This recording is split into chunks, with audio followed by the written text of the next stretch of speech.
Olá, bom dia, seja bem-vindo ao TV News. Estamos começando mais uma edição hoje. E lembrando que você pode interagir também pelas redes sociais, plataformas, pelo YouTube, né? Vai aparecer aí na sua tela o endereço que você pode acessar, pode participar do site, do chat e também enviar perguntas, interagir com a gente. Pode também assistir através do Facebook, que vai aparecer aí o endereço também na sua tela, né? Compartilhar com os amigos.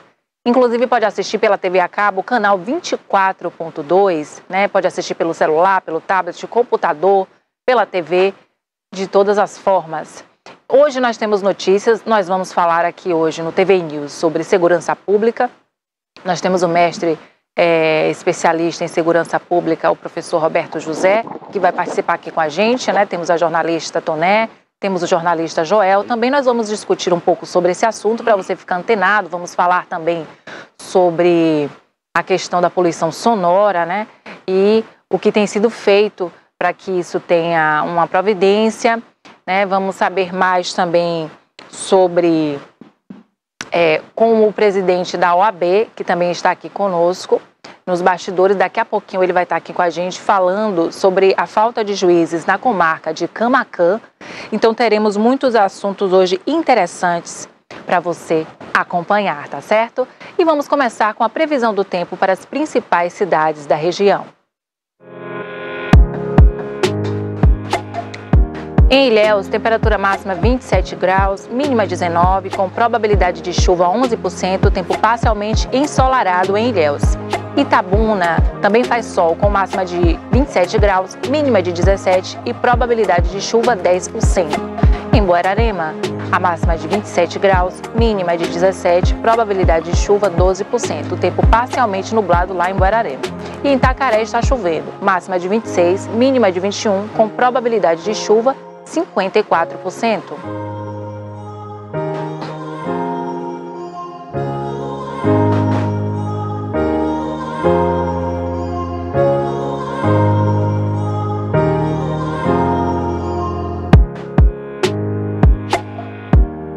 Em Itajuípe, temperatura máxima de 27 graus, mínima de 17, com probabilidade de chuva de 11%, tempo parcialmente nublado por lá.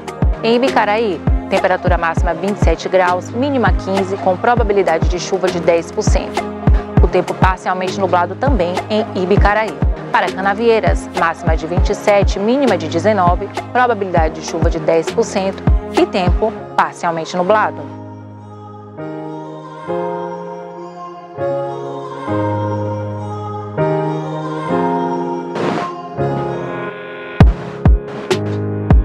Para Salvador, temperatura máxima 27 graus, mínima 24, com probabilidade de chuva 18%, tempo parcialmente nublado lá em Salvador. Em Porto Seguro faz sol, tempo parcialmente ensolarado, com máxima de 26 graus, mínima de 19 e probabilidade de chuva com 10%. Em Vitória da Conquista, máxima de 24 graus, mínima de 13, probabilidade de chuva 9% e o tempo parcialmente nublado por lá.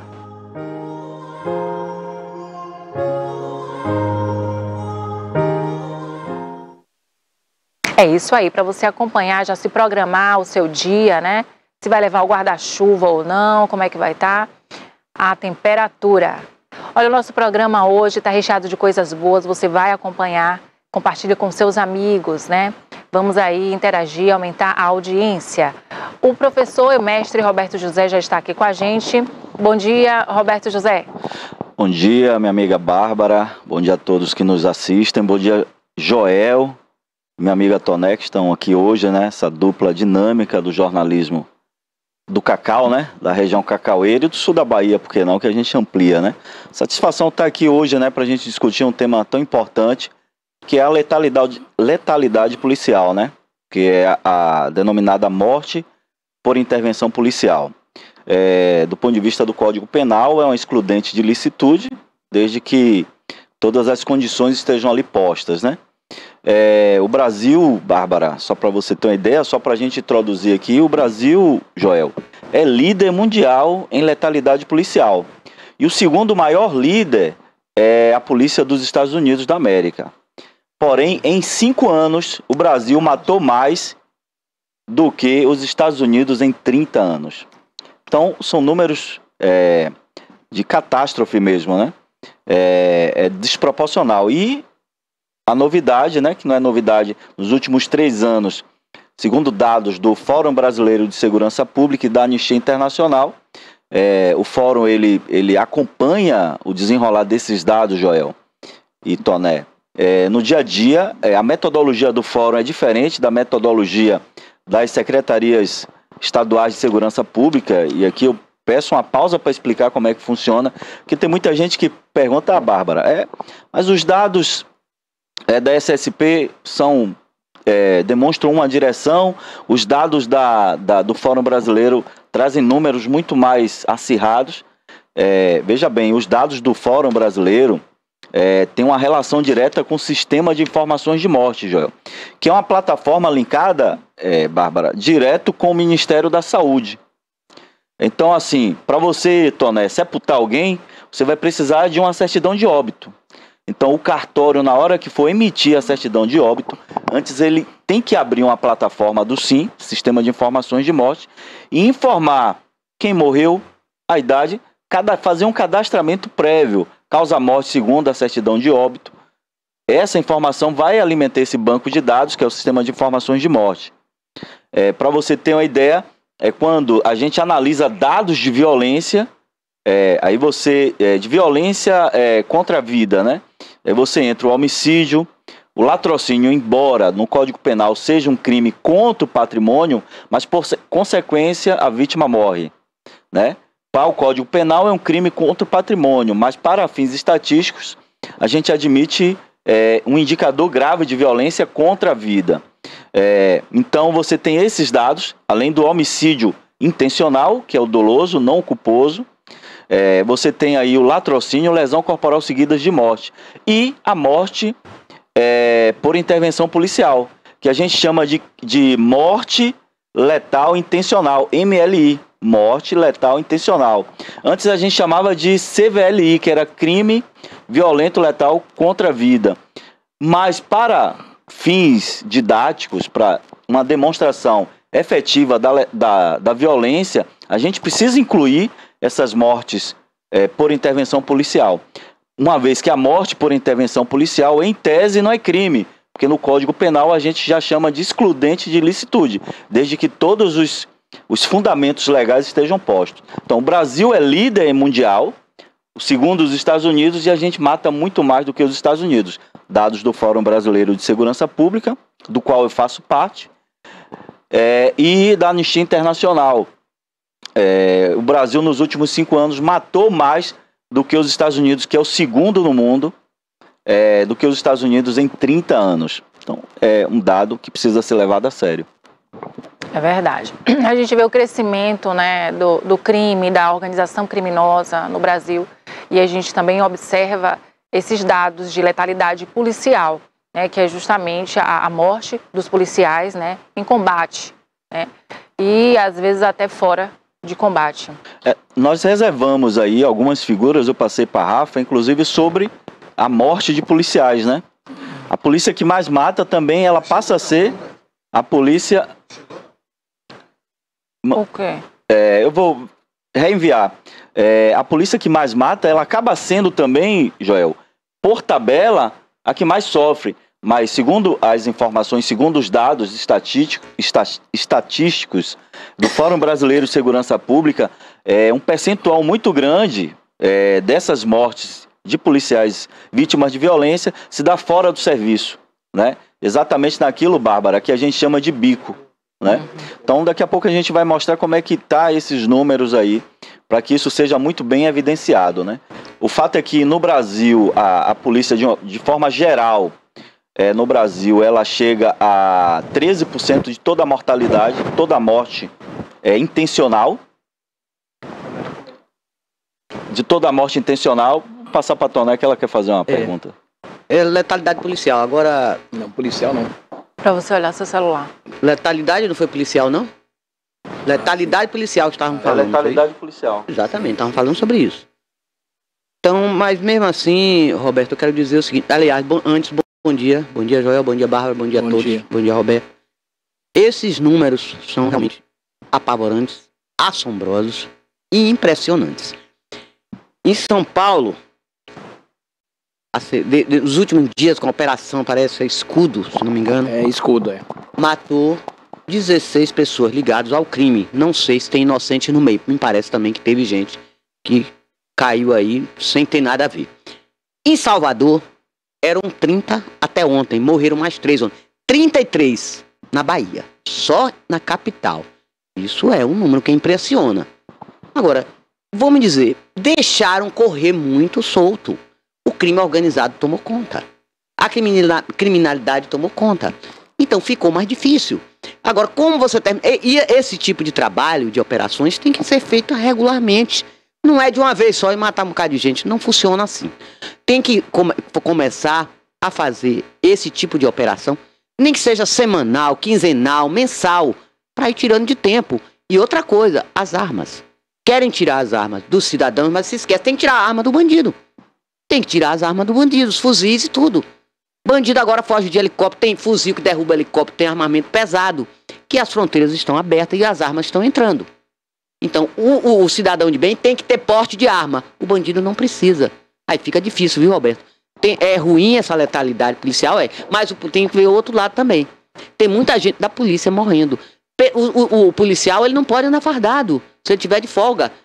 Se ele morar na periferia, se a mulher colocar o uniforme dele pra secar, ou lavando e tal, no quintal, o nego sacar que ele é da polícia, acabou. Ali é caixão e vela, ele tá marcado pelo crime. Ele não pode nem ter identidade. Até no colégio do filho dele, se ele for levar o filho pra estudar, pra escola, ele é visto, ele é marcado. Porque dentro da escola tem olheiros. E sabe, olha, aquele cara é da polícia. Marca a placa do carro dele, tudo. Qualquer desleixo dele, ele tomba. Ou quer ele esteja com farda ou não. Olha, tem dois lados, viu, Roberto, esse negócio. Letalidade policial, mas tem também o outro lado. O crime organizado tomou conta. E tá difícil. Não é matando bandido assim, dessa forma, de vez. Eu acho... Isso vai matar aos poucos, diz o outro. Vai matando aos pouquinhos, não é assim. Mas tem que ter operações regulares, é isso que eu estou dizendo. Agora, que acontece realmente mortes, acontece. Porque eles vão pro confronto, Roberto. Eles enfrentam. E eles têm armas poderosas. Tem. Muito melhores e muito mais avançadas, você sabe disso mais do que eu, do que a própria polícia. Que já é outro assunto também sobre difícil. O mercado negro. Nós temos Polícia Federal, nós temos Polícia Rodoviária Federal, nós temos Polícia Civil e Polícia Militar. E não está dando conta, Roberto. Então, né, você falou aí sobre a questão da morte policial. A gente separou alguns dados para começar a também tirar os arquetipos de algumas situações, né? O policial que mais morre é fora de serviço e não em serviço quando ele policial. Tá de folga. Exatamente, muito mais de folga. A gente tem dados sobre isso, né? E aí a gente traz informações sobre a precarização do trabalho policial. Então, como no Brasil é uma valorização, Bárbara, muito baixa dos policiais que estão na base. Quem é que está na base?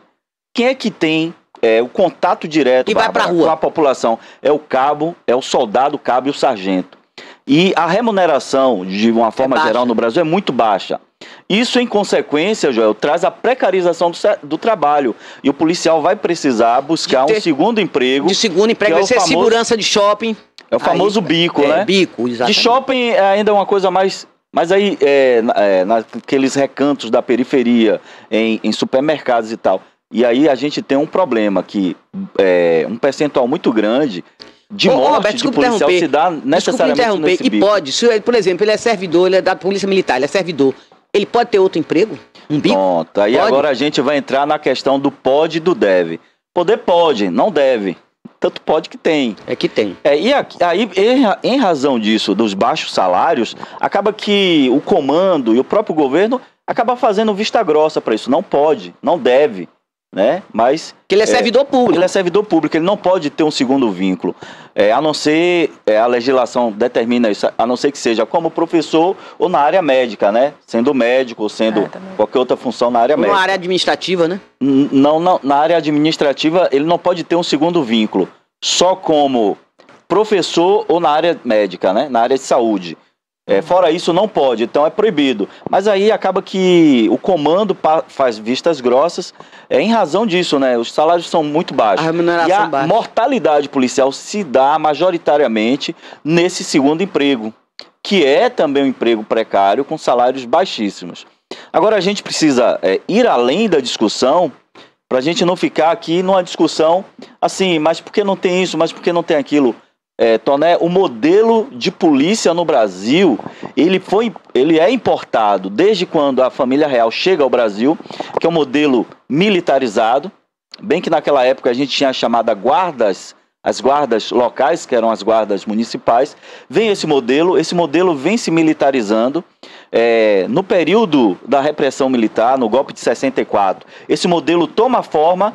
Quando a gente volta para a redemocratização do Brasil, todas as instituições foram redefinidas, mas não a segurança pública continua exatamente da mesma forma. Está lá no artigo 144 da Constituição como é que funciona. Então, esse modelo dual e anacrônico de polícia, a gente só tem no Brasil que é dual e anacrônico. Eu tenho uma polícia militarizada de um lado, eu tenho uma polícia judiciária do outro, que não se comunicam, não trocam informações e tem funções constitucionalmente distintas. A Polícia Civil, a função dela é investigar. A Polícia Militar não pode investigar, a não ser crimes militares. Então, quando a Polícia Militar tem uma operação que o advogado aventa a possibilidade de defesa, que há uma investigação, aquela operação, aquele auto de prisão em flagrante, aquele processo, ele vai ter problema lá na frente. A Polícia Militar, então, é a repressão, no caso. Ela é, na verdade, o policiamento ostensivo preventivo, não é nem repressivo. Ora, se eu coloco um policiamento ostensivo preventivo dentro da técnica que a gente chama de POP, né, policiamento orientado a problema, eu vou fazer uma prevenção à criminalidade. Mas, por outro lado, é importante que a polícia judiciária esteja trabalhando bem para evitar que esses armamentos cheguem, para evitar que, por exemplo, o grande narcotráfico, né, as grandes narcofranquias que a gente chama, elas utilizam empresas de fachada para lavar dinheiro, né? Então o dinheiro entra no que a gente chama de circuito periférico de economia e ela precisa entrar no circuito central de economia e entra como? Via lavagem de dinheiro. A polícia pode chegar, mas a polícia não chega como deveria chegar em razão do sucateamento das polícias judiciárias no Brasil inteiro. Por quê? O que é que os governadores gostam, e talvez por limitações até financeiras, limitações orçamentárias, mas muito mais por cultura, investir naquilo que se vê. Porque, Toné, isso é importante a gente fazer essa reflexão. Porque os governadores ou os políticos de uma forma geral não gostam de investir em obras de saneamento. Ela funciona, mas ela está debaixo da terra. Uma obra de saneamento, e aí para citar dados da Organização Mundial de Saúde, cada real investido em saneamento básico, você promove a saúde em 5 outros reais. Em 5 reais. Tem muita gente que fala, você economiza, não, você promove. Porque é saúde, o sujeito deixa de adoecer porque ele tem água encanada em casa, porque ele tem esgoto. Uma pessoa que mora em área de esgoto aberta, ela tem uma perspectiva de vida que passa um pouco de 50 anos. Ela vai morrer, muito provavelmente, de causas relacionadas à falta de saneamento básico. É um H. pylori que ela vai ter, que vai levar à morte, porque a mosca pousa lá no esgoto, vem, pousa na mesa, ela passa a mão e leva a boca. Percebam isso. Então, a polícia militar é a polícia ostensiva. E aí os governadores investem e fazem isso de forma equivocada. Porque não investem como deveria na polícia judiciária. O nosso efetivo é um efetivo muito baixo. Acaba não dando conta, Toné, de investigar e desarticular essas quadrilhas. Os nossos colegas da polícia militar ficam no ostensivo preventivo e literalmente dando sangue. Roberto, mas é pior também. Quando prende o criminoso, chega lá, bate uma tal de audiência de custódia. Aí solta. Aí o cara vai e comete a mesma coisa. Tem uma tal da saidinha. Agora a saidinha no Dia dos Pais vai sair um bocado de meliante. Vai sair um bocado de criminoso. Vai ter direito a sair. Quer dizer, o nosso sistema judiciário é muito ruim. Provavelmente retornam. Não retornam. E vão cometer os mesmos crimes ou piores. Aí é terrível. O que é que eu defendo? Primeiro, é importante falar sobre esses dados. São dados desproporcionais, né? A gente não tem relação em outros lugares no mundo. Hoje o Brasil é a polícia que mais mata. E aqui antecipando, a Bahia é hoje a polícia que mais mata nos últimos 3 anos. Dados do Fórum Brasileiro de Segurança Pública. Está em segundo lugar, vem depois de São Paulo. Não, São Paulo, hoje São Paulo, deixa eu te falar, então vamos antecipar os dados. São Paulo é o estado hoje um dos estados que reduziu consideravelmente a letalidade. E a Bahia está em primeiro, então? A Bahia está em primeiro. A Bahia passa de 1.300 mortes ano. São Paulo vem reduzindo a letalidade policial e a mortalidade de uma forma geral por 2 motivos, Bárbara, Joel e Toné. Vocês que nos assistem. Primeiro, São Paulo, o que é que predomina lá de narcofranquia? É o PCC. Então eu tenho lá o chamado monopólio do crime. Em havendo o monopólio do crime das narcofranquias, e elas permitem que seus associados façam as virações, né, cometam crimes contra o patrimônio, porque o dinheiro precisa chegar para fazer aquele investimento. São Paulo é o PCC. Em razão disso, você tem uma letalidade, a mortalidade das pessoas reduzindo, porque você não tem enfrentamento, disputas territoriais, uma vez que existe ali o monopólio do crime. No segundo momento, a Polícia de São Paulo implantou, já tem 5 anos, o programa Olho Vivo. O programa Olho Vivo implantou as chamadas câmeras corporais, que é importante. Aliás, fica no uniforme do policial, fica no uniforme. Aqui. E aí ele tem uma linha de filmagem, né? Desde a implantação dessas câmeras corporais, reduziu em mais de 50%, de uma forma geral, em todos os batalhões de São Paulo. E no batalhão mais letal do Brasil, que é o BOPE, reduziu em mais de 90%. Comparado o ano de 2022 a 2021. Eu não tenho ainda. Eles deram um dado, viu, Roberto, dessa Operação Escudo aí. Parece que foram 18 policiais numa operação, numa patrulha dessa aí. Desses 18, apenas 6 as câmeras não funcionaram, então 12 estavam funcionando. Isso, na verdade deveria funcionar todas as câmeras, né? Mas foram foi mais da metade. Foram 12. Isso vai ser objeto de auditoria. Mas eles disseram, sabe o que eles falaram? Vai demorar de ele ver todas essas imagens, não é? Para divulgar, para ver o que foi que aconteceu, se morreu inocente. Aí porque são 12, foram 12 pessoas, então 12 policiais que estavam com as câmeras ligadas. Então vai ver, essas imagens são milhares de imagens. Perfeito. Então assim, o que é que a gente tem no Brasil? Um modelo dual e anacrônico que não funciona. Aí você tem uma polícia sobrecarregada. De fato, a polícia militar é sobrecarregada. Os caras fazem um trabalho quase desumano, sabe, Bárbara? E a gente precisa tirar o chapéu para isso. Mas eu preciso valorizar a base, mais do que os altos comandos. Porque a base, os caras têm contato com a população. Ele precisa ser estimulado, e ele precisa ser estimulado a largar o segundo emprego, que é onde mais se morre policial. É a linha de frente. A linha de frente são os soldados, os cabos, os sargentos, os subtenentes. E o tenente, né? Que é o chamado oficial intermediário. Ele faz nem o tenente participa das operações, né? Raramente. Na verdade, capitão nem pensar, né? Grandes operações eles vão, né? Capitão nem pensar, né? Não, aí já começa a ser, a partir de major, são oficiais superiores. Oficial superior. Dificilmente vão para o campo, dificilmente. Mas vão também.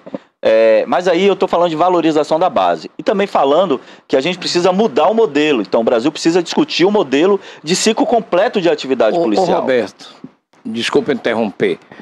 Essa taxa elevadíssima, já que o Brasil é líder mundial em letalidade policial, isso não está diretamente relacionado à falta ou o preparo limitado ou não adequado dos policiais? Ou os policiais estão sendo devidamente treinados? Bom, é isso. Eu tenho a impressão de que tem muito a ver com a falta de preparo na abordagem, nas ações corriqueiras e tal. Na verdade, eu acho que tem muito a ver com isso. Na verdade, Joel, tem a ver uma relação direta com o modelo de polícia que a gente tem. Sim. E aqui a gente tem uma polícia militarizada. Para que serve o militarismo? Bom, o militar é para fazer guerra. Então, esse é o modelo adotado, da guerra, do confronto. E aí eu defendo a desmilitarização, como é no mundo inteiro. Sabe, Toné, a gente não está inventando a roda. Não chegue atirando. Aí o que é que se defende? Inclusive tem a PEC 51 que versa sobre isso. Está lá engavetada. Uma polícia de ciclo completo, quem é policial e quem estuda sabe o que eu estou falando, se completa de atividade. Eu faço atividade, e aqui de forma didática, preciso resumir. Ele faz a atividade de ostensivo preventivo, mas ele também investiga, né? Ele faz a prisão em flagrante, finaliza o procedimento e entrega ao Ministério Público, que vai verificar se todas as condicionantes de legalidade estão postas, ok? Para aceitar ou não aquele auto de prisão em flagrante. Isso a gente chama de ciclo completo. Então, a polícia no mundo ela é de ciclo completa, de carreira única. O sujeito entra como soldado, ele pode chegar até o posto de comandante. Isso é carreira única. E de autonomia de função. Autonomia de função, o soldado está na ocorrência e ele é autoridade policial. E ele encaminha todo o procedimento até ao auto de prisão em flagrante, se for o caso. Seria, em tese. No militarismo, não rima autonomia de função com militarismo, né? Porque o soldado está lá, se chega um sargento, quem está agora comandando a operação é ele. Se chega um tenente, quem passa a comandar é ele. Então não rima com autonomia de função. E em autonomia de função, as polícias mais preparadas do mundo, elas têm autonomia de função. O policial é submisso apenas à lei. Chega ali o comandante, chega ali o presidente da República, ele não é submisso. Ele está submisso apenas à lei, vai fazer o procedimento e caminhar ao Ministério Público, que vai oferecer ou não a denúncia, a vara-crime, né? E aí o juiz, em seguida, tem a chamada audiência de custódia, que é importante para prever todas, se aquele auto de prisão em flagrante, todas as condicionantes, né, estão ali postas para que o juiz possa tornar aquela prisão em uma prisão preventiva ou relaxar ou desfazer o auto de prisão em flagrante, seguir um processo normal e o Ministério Público retornar, pedir para que se retorne à Polícia Judiciária para que retome, né, ou que se fundamente mais as investigações. Então, polícia, ela precisa ser nesse sentido, né? Então, o que é que a gente tem de boas práticas no mundo? Polícia de ciclo completo. Eu não estou falando de unificação de polícia, não. Eu estou falando de polícia de ciclo completo. E tem que ter também serviço de inteligência, né? Exatamente. E aí, Toné, a gente esbarra nisso. Os governadores, de forma equivocada, costumam investir mais naquilo que aparece, que é, de fato, a polícia militar, e acaba, por tabela, esquecendo a polícia civil. Então, se a polícia civil não cumpre necessariamente de forma eficaz, e aí eu estou falando de eficácia, eu estou falando de otimização, né? De forma eficaz a sua parte, aí tá nossos colegas lá dando sangue, né, por uma coisa que a gente vê um anacronismo muito forte nisso. Agora, eu queria que o Rafa comece a colocar aí as figuras para a gente discutir, ver como é que está bem esse cenário dos números e da mortalidade, tanto da mortalidade policial quanto da letalidade. E aí são os números absolutos, sabe? O estado do Amapá é hoje o estado mais letal do Brasil, mas é em números proporcionais, né? Dividido aí por 100 mil habitantes. Mas em números absolutos, não. É a Bahia. A Bahia lidera hoje com mais de 1.200 mortes ano. E aí são dados até 2020. É um índice muito alto, né? É um número alto. Altíssimo. É um número alto porque os crimes, as mortes letais e intencionais na Bahia, na verdade, os crimes letais e intencionais, a gente tem 5 mil crimes. Mas de auto de resistência, né, das mortes por intervenção policial, a gente tem 1.200, 1.300, né, uma variação de 2022 para 2021. Ou seja, 20% de toda a morte intencional na Bahia é praticada pela polícia. Isso é desproporcional, né? Alguma coisa está errada. A gente precisa começar a redefinir essa equação. Aí você quer dizer que está morrendo mais polícia do que bandido? Não, aí não. Para não confundir, eu estou falando de letalidade policial. Sim. Estou dizendo que pessoas mortas em operação policial. E aí eu tenho 2013. Veja que os números saltam 3 vezes em menos de 10 anos, em 8 anos. 2013 eu tenho um pouco mais de 2.000 mortes. 14 vai para 3.000. 15 continua em 3.000, aumenta um pouco, né? 2016, 4.000, 17, 5.000, e a partir de 2018 a gente entrou na casa dos 6.000. Então, percebam que a gente aumentou 2 vezes, 200%. E aqui 2020, 2021 e 2022, esses números, eles não arrefecem. Na verdade, 2022 deu uma pequena arrefecida, diminuiu no Brasil, mas a Bahia aumentou. Percebo que de todas as mortes por intervenção policial, 1.200, 1.300 se pratica na Bahia. Então esse é um número crítico que a gente precisa lançar lupa. Passe a próxima figura para a gente começar a esmiuçar bem esse tema. Aí a gente olhando esse quadro aí, isso é um absurdo mesmo. É preocupante. É muito feio. É vergonhoso para o Estado. Olha muito aí, feio. No Rio de Janeiro aí são dados de 2020. O Rio de Janeiro é uma das polícias mais letais, mas nos últimos 2 anos, 22 e 21, a Bahia ultrapassou. O Rio de Janeiro já implantou as câmeras corporais. Isso tem uma relação direta. Esse dado aí, Roberto, desculpa aí, é 2020, né? 1.239 mortes no Rio. No Rio de Janeiro. Só que os dados de 2021 e 22, eu tenho esses dados, mas por um lapso acabou não indo aí, que são dados do último anuário da Segurança Pública, emitido pelo Fórum Brasileiro de Segurança Pública. Percebo que no Rio de Janeiro, em 2020, nós tivemos 1.239 mortes por intervenção policial. O Rio de Janeiro tem 17 milhões de habitantes. Nos Estados Unidos, em 2020, nós tivemos menos. E na Bahia, em 2020, foram já 6 mil. Não, aí é morte de uma forma geral. Sim, né? Mas por intervenção policial, 1.200 mortes. 1.200. Aí, em todos os Estados Unidos, 1.004 mortos. Os Estados Unidos têm 300 milhões, 330 milhões de habitantes. Olha como é desproporcional. E os Estados Unidos é o segundo país em letalidade policial. Passa a segunda figura pra gente. Pronto. Aqui a gente está ainda sobre os policiais no Rio de Janeiro e São Paulo, né? Que mata tanto quanto os outros. E aí a gente juntando esses três estados, Bahia, Rio de Janeiro e São Paulo, a gente mata mais do que o resto do Brasil. Só que São Paulo está em uma descendência de número. E São Paulo, comparativamente, o número de habitantes lá, pô, é muito maior. Muito maior, Ave Maria. Como se explica? Se explica exatamente, primeiro, pelo comando da capital, PCC. Então você não tem letalidade policial, você não tem disputas territoriais por espaço de narco. No Rio tem um CV, o Comando Vermelho.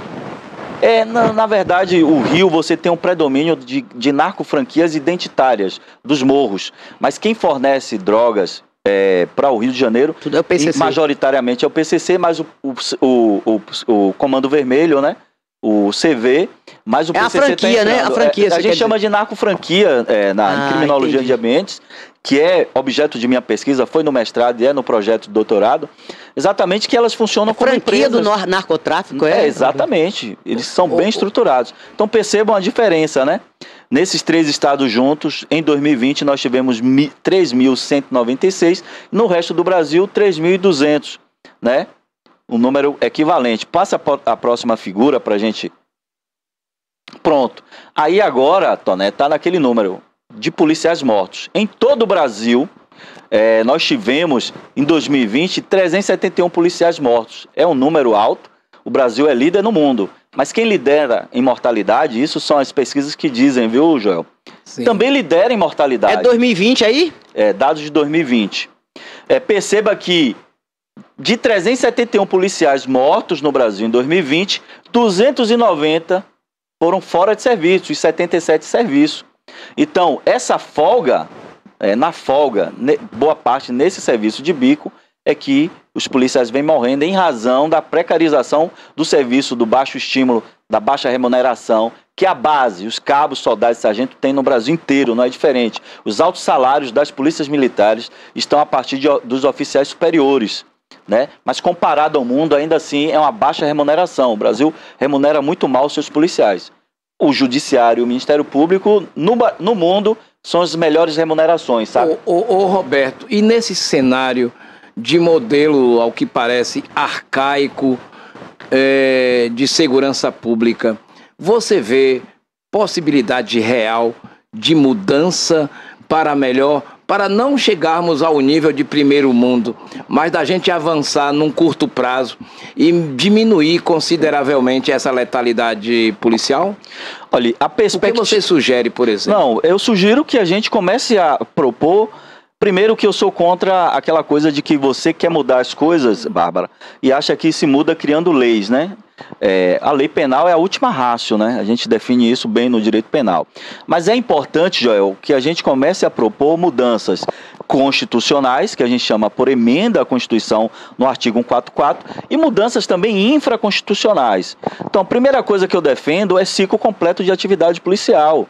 Então, não dá volta e meia o Tribunal Superior de Justiça, o STJ, vem sendo provocado por advogados em razão de algumas operações, tanto da Polícia Militar quanto da Guarda Civil.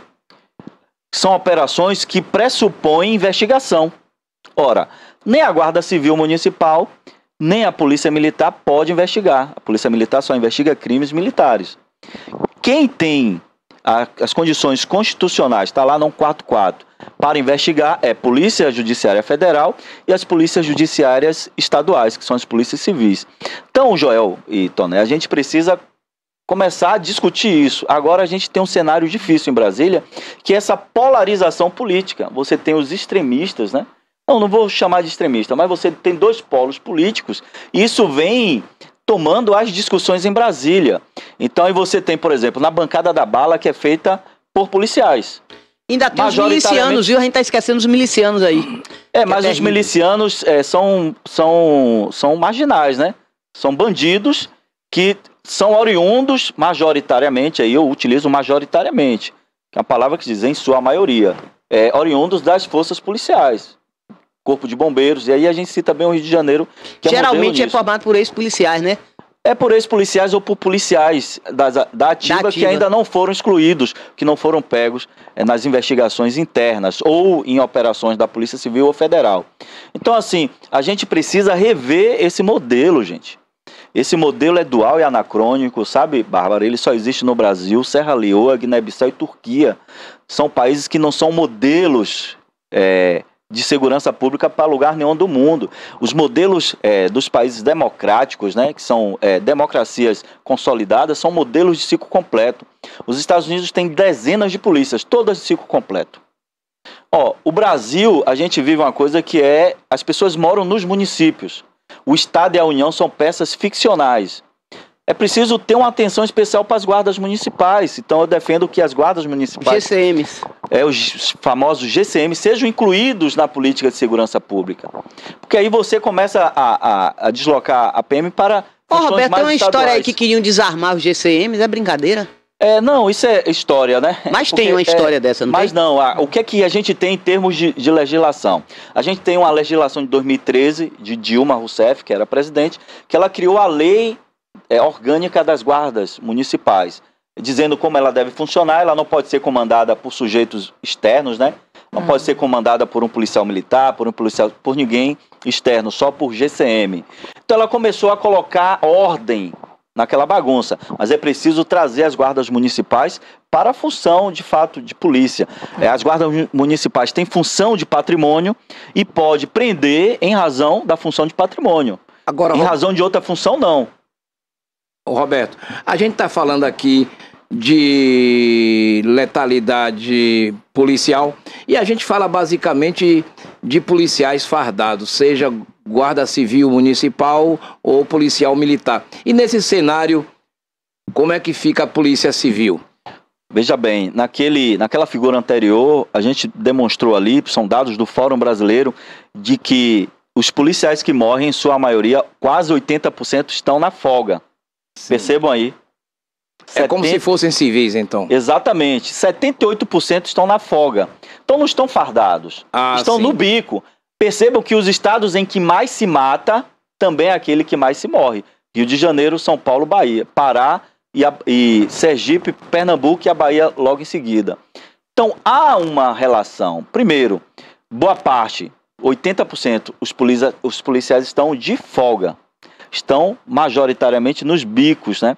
Nesse segundo emprego precário. Não é que está paisana, que está recorrendo a uma outra fonte de renda para poder complementar. E são atividades eminentemente de risco. O que o senhor falou, justamente, a questão a falta de investimento, né? Na segurança, a falta de investimento, da valorização da base. Aí o policial precisa dessa segunda... Recorrer. Agora, vou utilizar de novo a palavra, majoritariamente quem morre são os policiais militares, porque... É maioria, né? E aí a gente está falando, né, de estatística. São da frente que, por ser maioria, estão ocupando essas vagas, né? Essas áreas, essas funções precárias. Roberto, né? Agora eu entro nessa parte da parte social. Do chat, Antônio, rapidinho. Do Tiago Martins, que ele é suplente de deputado federal, e ele falou que a militarização não é um problema. O problema é a falta de investimento nos policiais e órgãos de investigação. É o que o professor falou. A falta de segurança jurídica que os nossos policiais operam hoje é desleal ao policial. Tá aí, comentou o Thiago Martins de Ilhéus. Eu só fazer um comentário sobre isso. O Thiago está certo, a militarização não é problema. A gente precisa resolver outras questões, como investimento, mudanças constitucionais via PEC. Equipamento, de pouco adianta ter um carro de Fórmula 1 se o piloto não é valorizado. Eu preciso valorizar o piloto. Mais do que o piloto, eu preciso valorizar quem está na linha de frente, que é o cabo, o soldado, o sargento, que está em contato com a população. Agora, de fato, a gente também precisa fazer uma análise sobre o modelo militarizado. Sim. Não é modelo de boas práticas no mundo. O militarismo, ele tem como formação a guerra, o confronto, o abate. E aí a gente precisa mudar a filosofia da formação. Mas a gente vive uma guerra, viu, Roberto? De qualquer forma, mas uma guerra. Né, uma guerra urbana, mas é uma guerra. A gente vive, sim, uma guerra urbana. Mas a gente não tem um inimigo comum. A gente tem uma situação estruturante. Porque falta, e vai cair nos ombros da polícia que está na rua. Aí eu tenho famílias... Aí é importante a gente falar que, primeiro, como bom professor, eu gosto sempre de falar isso. No início da minha fala. Política de segurança pública. A polícia é a menor parte. A polícia é só a ponta do iceberg. Todas as outras políticas públicas estão abaixo disso, que são a base. É educação de qualidade, é esporte, lazer, cultura, formação de base, é geração de emprego e renda. E aí eu tenho um exemplo, bom exemplo, boas práticas. Aqui na América do Sul, Medellín começa com Álvaro Uribe presidente em 2002. Álvaro começa a fazer reformas estruturantes, inclusive no modelo de polícia lá, que é de ciclo completo. E aí, 2 anos depois, ganha a eleição em Medellín, Sérgio Fajardo, um prefeito com visão progressista. Ele começa a perceber que antes do fuzil, era preciso chegar na periferia o livro, a bola, sabe, o violão, o instrumento de sopro, para empoderar aquela turma, para dar uma opção. Porque eu preciso estimular meu jovem, seduzir meu jovem. Porque o jovem está sendo seduzido pelo tráfico, que dá para ele dinheiro e poder imediato. A criminalidade. Ô, Roberto, eu quero pegar o gancho aqui dessa questão que Toné levantou dos investimentos em tecnologia. Aí eu lembro das câmeras de reconhecimento facial. Em Itabuna especificamente, já que nós estamos aqui, elas funcionam? Elas têm sido realmente eficazes, parceiras do combate à criminalidade ou não? Perfeito, ela tem funcionado, funciona muito bem, né? Aqui a gente tem, ela é coordenada por um capitão da polícia militar aqui, funciona bem. Só para você ter ideia, na estação rodoviária de Itabuna tem uma câmera ali. Sim. E as pessoas que passam ali estão sendo monitorada. Passou um sujeito com mandado de prisão em aberto, logo em seguida chega uma guarnição e prende. Nós já tivemos mais de 10, só aqui em Itabuna. Eu pensava que essas câmeras só funcionavam em períodos de festa. Não, por exemplo, no carnaval e tal. Ela funciona permanentemente. Funciona bem como os chamados guardiões. Entra um carro na cidade com restrição de roubo ou furto. Logo em seguida a polícia para. Se a placa, né, é visível, aí tem que ser uma leitura visível. A Polícia Federal Rodoviária, ela para o carro e aí descobre, o carro está ostentando uma placa, mas ele na verdade é outra placa. Aí é um serviço, aí já demanda um outro nível de abordagem, né, uma abordagem mais tecnicista nesse sentido. Mas do ponto de vista visual, se entra o carro que entrou no sistema de restrição de placas, entrou na cidade... a câmera fez uma leitura, já diz, o carro tem restrição. Logo em seguida, uma guarnição vai parar aquele veículo e abordar seus ocupantes. Você está lá passeando na Avenida do Cinquentenário, você não, um sujeito qualquer. Entrou um mandado de prisão em flagrante contra ele. Entrou no sistema, que é o Banco Nacional de Mandado de Prisão em Flagrante, sim, que é atualizado, né? Antigamente, esses mandados ficavam dentro das varas, né? E às vezes o juiz revogava, mas o mandado estava lá e isso gerava uma série de constrangimento e de situações ruins para a gente da polícia, né? Principalmente para a polícia militar, que é quem está na rua. Então hoje você tem o Banco Nacional de Mandado de Prisão. Todo mandado entra ali de forma atualizada. Eu quero voltar à questão das câmeras. Você falou e fica a ideia, talvez falsa, para os telespectadores de que só tem câmera na saída da cidade e na entrada. E no miolo, no centro, elas estão bem distribuídas em todos os locais? Elas estão bem distribuídas em locais estratégicos. Pode perceber que Itabuna está toda monitorada. As grandes cidades, de uma forma geral, elas estão bem monitoradas. E ela consegue fazer leitura facial, porque é uma tecnologia embarcada, né, uma tecnologia chinesa. Ela lhe dá uma chance de mais de 97% de acerto, né? De acerto. O cara pode botar... Se o cara fizer uma cirurgia plástica, por exemplo. Ela determina, porque ela faz leitura, inclusive, óssea, né? Então, ela tem uma tecnologia embarcada muito bacana. Ela está distribuída em toda a cidade está toda monitorada. Ela ajuda na segurança pública, mas ela não é tudo, ela é uma parte que ajuda. Uma ferramenta. Uma ferramenta. Aí tem um escritor russo, Yusef Schumpeter. Yusef Schumpeter é um escritor russo, ele foi contemporâneo de Trotsky, né, de Leon Trotsky, um dos grandes intelectuais russos, que participou da Revolução, foi o cara que criou o exército russo. Não que seja isso mérito, mas estou falando que ele é um grande intelectual. Trotsky escreveu sobre a Revolução Traída, falando que a Revolução traiu o povo, só para falar de Yusef Schumpeter. Ele caiu em desgraça e o Stalin o deportou, né? Deportou não, mandou para uma prisão na Sibéria. Na Sibéria. Schumpeter diz o seguinte: para desenvolver uma nação, você tem que introduzir nela tecnologia. Ele estava errado.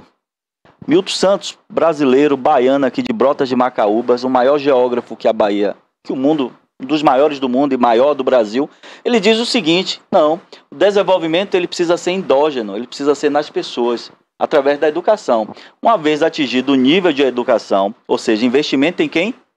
Nas pessoas. O que é que eu quero trazer com isso sobre a Câmara que está na cidade?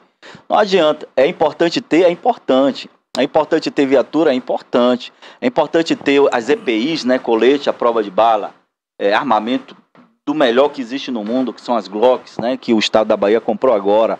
É importante ter. Mas se a alma do negócio não está na casca, está na essência, que são os policiais. Então eu preciso valorizar o cabo, o soldado, o sargento, o investigador de polícia, o escrivão. Porque a base, de uma forma geral, do ponto de vista mundial, são salários baixos, mas do ponto de vista de outros cargos do serviço público, os altocomandos das polícias no Brasil inteiro ganham bem e os delegados de polícia, de uma forma geral, ganham bem. Mas a base, o chão de fábrica, precisa igualmente ser valorizado.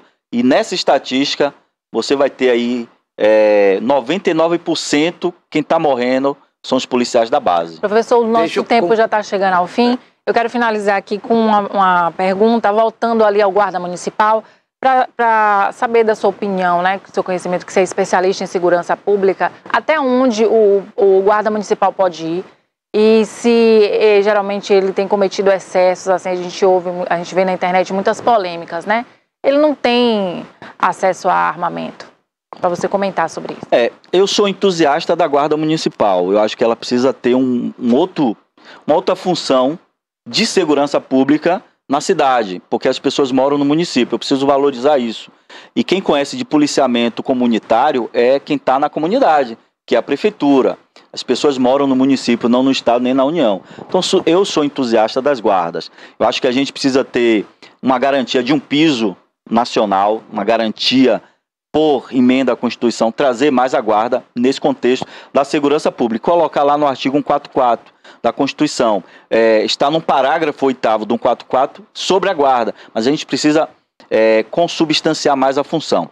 A função da guarda, Bárbara, ela é eminentemente de patrimônio, é patrimonial. Ora, mas quando você coloca uma viatura, por exemplo, da Romô, tenho vários amigos lá da Romô, você coloca numa praça pública fazendo policiamento de base, né, um PB, então você está fazendo um ostensivo preventivo. Se houve uma situação de crime, ele pode prender e dar voz de prisão em flagrante. Ele não pode abordar de forma aleatória, assim como nem mesmo a polícia pode abordar de forma aleatória, a não ser que exista uma fundamentação, que é isso que o STJ está discutindo. E aí a gente volta para a velha questão: a polícia precisa ser de ciclo completo. Porque sendo de ciclo completo de atividade, a polícia pode investigar. Então a polícia militar vai abordar, não, abordei porque minha investigação descreveu que esse cara passaria por aqui e estaria com X quilos de droga, sabe como é que funciona? Então é exatamente isso, a gente tem um modelo anacrônico de polícia no Brasil, isso não funciona. E todo anacronismo, Joel, Toné e Bárbara, leva a efeitos consequentes, que é isso. Você tem baixo índice de investigação, né, de acertação dessa investigação, de elucidação de crimes. Tem uma sensação de segurança, a população gera que não uma existe, sensação de segurança. que não existe. Passa para o narcotráfico, que eles podem. E aí o narcotráfico ele tem se organizado muito bem no Brasil e por isso a gente precisa avançar nesse sentido. E para avançar nisso a gente precisa dessas reformas estruturantes, seja constitucional ou infraconstitucional. Joel. Eu quero só uma última pergunta, viu, Bárbara? Me desculpa. Joel também Isso queria é um tema interessante, né? Tem muita coisa, viu, Roberto, pra gente abordar. Tinha mais coisa, mas não dá tempo. Essa é a minha última pergunta aqui. Na questão, por exemplo, geralmente esses governos de esquerda investem muito no social, tá certo? Em habitação. Funciona muito bem. Esses condomínios, tem aí Minha Casa Minha Vida, o pessoal mais carente tem direito a ter um imóvel. E eles dão condições, correto. Só que em segurança não dão. Aí fica complicado. Aqui em Itabuna, tá feio. Esses condomínios todos estão reféns da criminalidade. Recentemente, uma pessoa lá, uma moça, teve um problema, uma briga familiar com o marido, aí foi espancada e tudo. Teve que sair lá escoltada pela polícia. Aí disseram, mandaram um recado. Se voltar aqui, não volte com a polícia. Porque você atrapalhou o nosso negócio. Você e seu marido atrapalharam o nosso negócio. Quer dizer, o pessoal fica refém. Não pode falar nada. Não pode falar nada. Porque ficam refém. Também a ausência do Estado, viu, Roberto? O pessoal, os crimes organizados, chega lá. Aí dá cesta básica, dá remédio, dá caixão, dá velório, paga tudo. E, principalmente, é o seguinte, ainda incentiva os garotos, as garotadas, os adolescentes, a trabalharem para eles, a serviço do crime. Isso, Roberto, então, queima toda a área social. Esse assistencialismo não funciona dessa forma, porque a segurança pública não chega lá para esses condomínios. É o sistema. Pronto, então deixa eu te dar uma notícia de primeira mão, viu? Estive em Brasília recentemente, inclusive com o Humberto, né, que ainda não chegou, para tratar sobre segurança pública. E lá nós ouvimos o ministro Dino, né, Flávio Dino, exatamente fazendo crítica sobre exatamente isso que você falou aqui. Então a gente tem aqueles grandes hubs, né, aquelas grandes áreas urbanas, e você tem um adensamento populacional muito grande. Isso facilita exatamente a entremeação dessas figuras do narcotráfico lá, né, desses líderes. Mas está infiltrado, Roberto. Mas qual é agora a solução? Não construir mais esses mega condomínios, pequenos condomínios. Com muita gente, né? Exatamente. Então a gente está, primeiro, valorizar o centro, onde as pessoas estão, porque aí na geografia urbana a gente chama, Bárbara, de identidade, né? A topofilia, o apego da pessoa, a identidade dela, aquele local que ela vive. Aí você tira, por exemplo, ali da Bananeira e vai botar lá perto de Itapé, onde estão lá o Jubiabá, não sei o quê, Gabriela e São José, Gabriela, esses três. Sim. Não. Então, o que é que se está fazendo? Aí é uma preocupação do governo local, de Augusto Castro, muito sensível a isso, mas também o Pronace 2, que é o programa... Aí vai reduzir o número de pessoas... Reduzindo por habitação. Por habitação. E colocando necessariamente nas áreas próximas. 3 mil, 5 mil, 10 mil, menos. Exatamente. Então, o que é que Itabuna está fazendo? Construindo agora um condomínio, se não me engano, de 4 torres, ali na Avenida Manuel Chaves, ali ao lado do Posto Sol, Manuel Chaves, para a turma da Bananeira. Ave Maria, logo perto ali... da minha casa lá do meu bairro. Não é ali próximo, onde é o Antigo Carinhoso, não é isso? Você quer dizer por ali? Não, antes, né? Antes um pouco? Assim, para quem vem do São Caetano, perto do Porto eu sei, aquele Posto Sol, isso, perto do batalhão ali. Vai ser ali 4 torres, para poucas famílias. Aí você vai ter outras construções, né? Outras residências, né? Ali próximo à Bananeira, que tem a área que a prefeitura já conseguiu. Então, você redistribui essa turma, não concentra todo, e aí você diminui a questão... Você melhora a situação de segurança pública. E até a qualidade de vida dele. Qualidade de vida, a pessoa não se afasta do seu bairro, porque leva em conta esse processo identitário. Então, já é uma crítica, o próprio Senasp que a Secretaria Nacional de Segurança Pública, o Ministério da Justiça, na figura de Flávio Dino, já tem feito essa crítica, tanto que o novo Minha Casa Minha Vida, o Minha Casa Minha Vida 2, já vem com essa perspectiva de fazer, não montar grandes aglomerados, mas pequenas aglomerações e preferencialmente perto da onde aquelas famílias moravam. É interessante. Então, estamos finalizando aqui a entrevista. Quero agradecer a participação. Joel, tem mais alguma pergunta para fechar? Não. Estou satisfeito. A participação ainda do tinha mestre, muita coisa, mas ainda tinha pra muita próxima, coisa. A gente pode marcar um segundo momento. É Sim, um debate que a gente inclusive, precisa conversar mais sobre escrevi isso. um livro, escrevi um capítulo de um livro sobre isso. A gente sempre tem falado aqui. O título do livro é Por uma Segurança Pública Democrática, Cidadã e Antirracista. E eficiente. Exatamente. Democrática, ela é eficiente, né? O meu capítulo é sobre o ciclo incompleto da atividade policial, por isso que eu estou todo tempo aqui falando, é importante isso. E aí foi um seminário que eu participei em São Paulo, do Instituto de Relações Empresa-Estado de São Paulo, a turma do Fórum Brasileiro, e 2 colegas de bancada lá que escreveram também. Um é o Geraldo Alckmin, outro é o Tasso Genro, o Felipe Freitas, que é secretário de Justiça e Direitos Humanos, melhor dizendo, de Direitos Humanos e Cidadania aqui da Bahia. Felipe Freitas também é autor de um dos capítulos. Então é um livro que discute isso, é um tema atual, é um tema que a gente precisa realmente discutir, levar a Brasília. No momento que eu tive lá a oportunidade de falar, falei sobre um novo pacto federativo, porque as coisas estão nas costas do município, que é importante trazer novos agentes no sistema de segurança pública, mas, para além disso, reformar mesmo o sistema e valorizar a prevenção primária, que é a educação, geração de emprego e renda, o esporte, lazer, a cultura, enfim. É muito bom, professor, saber que existe uma pessoa daqui, né, uma pessoa de Itabuna representando lá em Brasília e, de repente, levando ideais para poder defender a segurança. Muito bom, quero agradecer mais uma vez a participação do senhor aqui no programa, sempre bem-vindo aqui, né, com comentários para enriquecer. E agora vamos ver o PQP com a Toné. Tem PQP hoje, Toné? O PQP ainda vai até de segurança, segurança nas estradas. Eu pedi para Rafa, eu mandei aí uma foto, Rafa, de um carro, foi isso, olha aí a foto, exatamente. Esse carro, na segunda-feira, ele bateu uma vaca em frente ao bairro Emanuel Leão. Atropelou a vaca. Não, a vaca que atropelou o carro. É diferente. É diferente. Porque, vou dizer, ninguém que vai atropelar um animal porque quer, Joel. Não existe isso. Não, e também... Ele atropelou porque a imprudência, a vaca estava na via, na estrada, na rodovia. Na rodovia. Aí, no caso, a Polícia Rodoviária Federal, a PRF, porque foi BR-101, em frente ao Emanuel Leão. Eu encontrei esse rapaz num posto, ele parou, porque ele estava todo tremendo, todo trêmulo, e falando, só pensei no meu filho, senhora, só pensei no meu filho. Eu preciso relaxar aqui. Aí eu chamei o frentista e pedi para dar água a ele. Aí ele me mostrou, olha como ficou o meu carro. Quer dizer, as vaquinhas de Augusto continuam desfilando. São os currais urbanos que tem em Itabuna. Eu venho falando, não existe, tem que acabar com isso. Itabuna é uma cidade que não pode ter curral. Não existe isso. Já falei ali perto do Jaçanã, tem um posto ali em cima, tem um curral ali. Ali de manhã, você vai 4 horas, já tem um pessoal fazendo com as vaquinhas, já para prendendo, para dar leite para os bezerrinhos, depois solta as vacas. Não, e elas ficam desfilando ali, próximo da BR-101, na entrada da cidade. Assim não funciona. Esse rapaz, olha o estado do carro como ficou. Eu disse, você fez o quê? Você foi atrás do dono da vaca? Não encontrei, deram o nome dele, mas aí eu vou procurar. Eu digo, procure para ver se você consegue alguma coisa, indenização. Olha o estado do carro do rapaz. É verdade. Agora ele falou que se batesse ali, ele vinha com 60, porque naquela área o tráfego, você tem que reduzir, tem 60, 40, você não pode, porque já é ali a área, um perímetro urbano.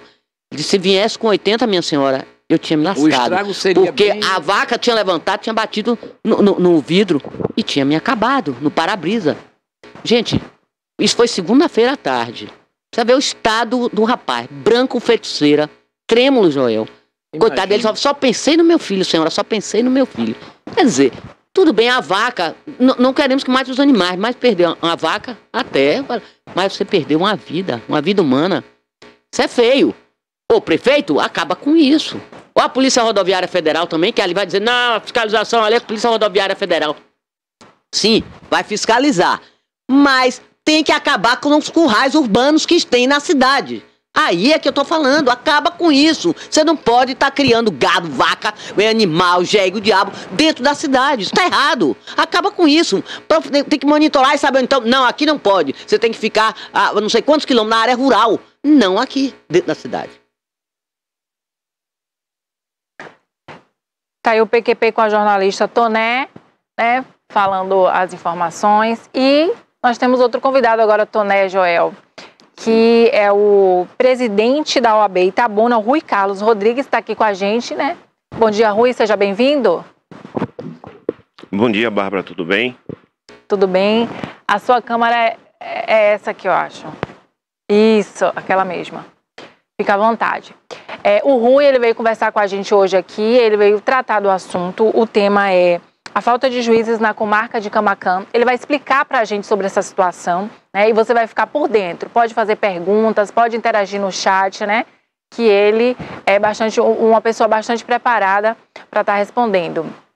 Rui, conta para a gente essa questão. Explica o que está ocorrendo em Camaquã. Bem, em Camaquã nós temos mais ou menos na vara civil de que família, abarca família, inventário, previdenciário, mais de 8 mil processos parados, em andamento. Então, a OAB, junto com a comunidade, junto com as prefeituras das cidades que integram a comarca de Camaquã, Pau-Brasil, Arataca, Mascote e Santa Luzia. Então, as prefeituras, junto com a Câmara de Vereadores, junto com a OAB, vamos fazer um ato amanhã em Camaquã, a partir das 8 horas, vamos sair dali da entrada de Camaquã, do posto da família, e caminhar até a Câmara de Vereadores, para ali fazermos um ato público para defender a elevação da comarca de Camaquã, porque Camaquã tem mais de 70 mil habitantes, juntando as comarcas, né, as cidades que integram a comarca, e é injusto a comunidade ficar sem processo, ficar sem juiz, ficar sem promotor, porque também não temos promotor na cidade de Camaquã, na comarca de Camaquã. Existem vários processos de famílias, de criminal, que precisam de andamento processual e não anda porque não tem um promotor de justiça para cumprir o papel dele junto ao judiciário. E é nesse ponto que justamente a OAB vem bater a necessidade da elevação da comarca e o grande evento amanhã, esse ato público amanhã, que a gente quer convidar a comunidade, convidar toda a advocacia, porque é um momento importante para a comarca de Camaquã. A comarca não suporta mais ficar com processos parados, não comporta mais ficar sem o juiz titular na vara civil. Temos juiz na vara crime que está, de certa forma, fazendo plantões na vara civil, mas não suporta. São mais de 8 mil processos em andamento, em trâmite, e vários processos que vão entrando no dia a dia. Então, Camaquã necessita, nesse momento, desse ato público, dessa campanha da comunidade, junto com a advocacia, junto com o poder judiciário, junto com o poder legislativo, junto com o poder administrativo, todos juntos, amanhã em Camaquã, para esse grande ato. Fico batendo na mesma tecla, sendo redundante, porque é necessário amanhã, todos os presentes, quem tem processo em andamento em Camaquã, com mais de 2, 3 anos parados, estejam amanhã, que vai ter direito de voz nesse ato amanhã. Então, queremos convidar toda a comunidade. Rui, você falou agora, você mencionou que existem processos que estão 2 a 3 anos parados. Isso aí realmente é inadmissível, é muito preocupante, né? São famílias, são pessoas que têm ali a expectativa de resolver seus problemas. Tem gente que não consegue nem dormir porque ainda não desvendou, porque ainda não resolveu aquela pendência ali. Então, essa é a pergunta que eu ia te fazer. Quanto tempo fica parado um processo quando não tem um juiz para resolver, quando não tem promotores para resolver, que é o problema de Camaquã, né? Veja bem a situação, Bárbara, como eu já coloquei aqui no início, tem processo com mais de 2 anos parados. Mais de 2 anos. Parados, sem andamento nenhum. A parte precisando, existem processos de família que é necessário andamento, processos da área previdenciária, que a pessoa... Né? O criminal até que o nosso juiz... Esses processos todos são resolvidos aqui da Buna, né? Como? São resolvidos aqui esses processos de lá? De Camaquã? Não, Camaquã é comarca específica. É uma comarca fica hoje... lá engavetado, não é isso? Mas não tem, ele tá falando que não tem engavetado, porque não tem juiz, é na vara civil. Pra resolver. Sim, mas resolve aonde? Em lugar nenhum? E seriam necessários, doutor, quantos juízes em Camaquã para fazer com que esses processos andassem e fossem julgados num curto prazo? quantos juízes seriam necessários? Joel, para tanto processo julgado a curto prazo, teria que ter realmente muitos juízes. São mais de 8 mil processos. E só tem um, Rui? Não tem nenhum. Não tem nenhum. Então seria necessário, no mínimo, um juiz titular na vara civil. Isso seria imprescindível, ter esse juiz titular na vara Mas isso civil. é coisa... Olha que absurdo, não tem um juiz, hein? Na vara civil não que tem. tivessem um ou dois e tal. Não. Mas não tem nenhum. Nós temos lá um juiz nenhum. na vara crime, na vara criminal, que presta serviço também na vara civil, mas ele sozinho não suporta. Como ele vai despachar processo da Câmara dele, que é a vara civil, da vara crime. E essa realidade também se aplica à justiça trabalhista também? Não, que a trabalhista de Camaquã fechou e veio para Itabuna. Foi incorporada em Itabuna. Sim. Então Camaquã não tem mais justiça trabalhista. Mas de sim. previdenciário, que compete à vara civil, tramita na comarca de Camaquã, área de família, né? Que tem a situação de divórcio, separações, alimentos. Novamente a criança precisa de alimentos e esses processos de alimentos param. Não pode. Então a situação totalmente... Não tem palavra para justificar o que está acontecendo em Camaquã. Então é necessário chamar a atenção, tá né, mobilizando a comunidade para resolver o problema? A gente está... De que forma? A gente está chamando a comunidade, convocando a comunidade amanhã, tanto a classe da advocacia, toda a comunidade da região, para fazer um ato público para chamar a atenção do tribunal. Porque quem pode resolver realmente é o tribunal, Joel. Infelizmente... E a OAB está sentindo que esse movimento pode realmente resultar num ato público grandioso, que venha sensibilizar as autoridades do judiciário baiano para nomearem novos juízes? Ou você acha que vai ser mais uma coisa sem muito resultado? Pelo que você está observando até agora. Não, a expectativa dele, se está fazendo, é porque é grande, né, Joel? Mas eu Tem quero que fazer, saber tem que tomar atitude, né? se ele está achando que pelo andar da carruagem as coisas poderão realmente acontecer. Porque às vezes você faz um movimento, mas a sociedade não se envolve. Ô Joel, a expectativa é que a comunidade realmente venha participar. A gente tem quase um mês trabalhando em cima desse trabalho, desse ato público amanhã.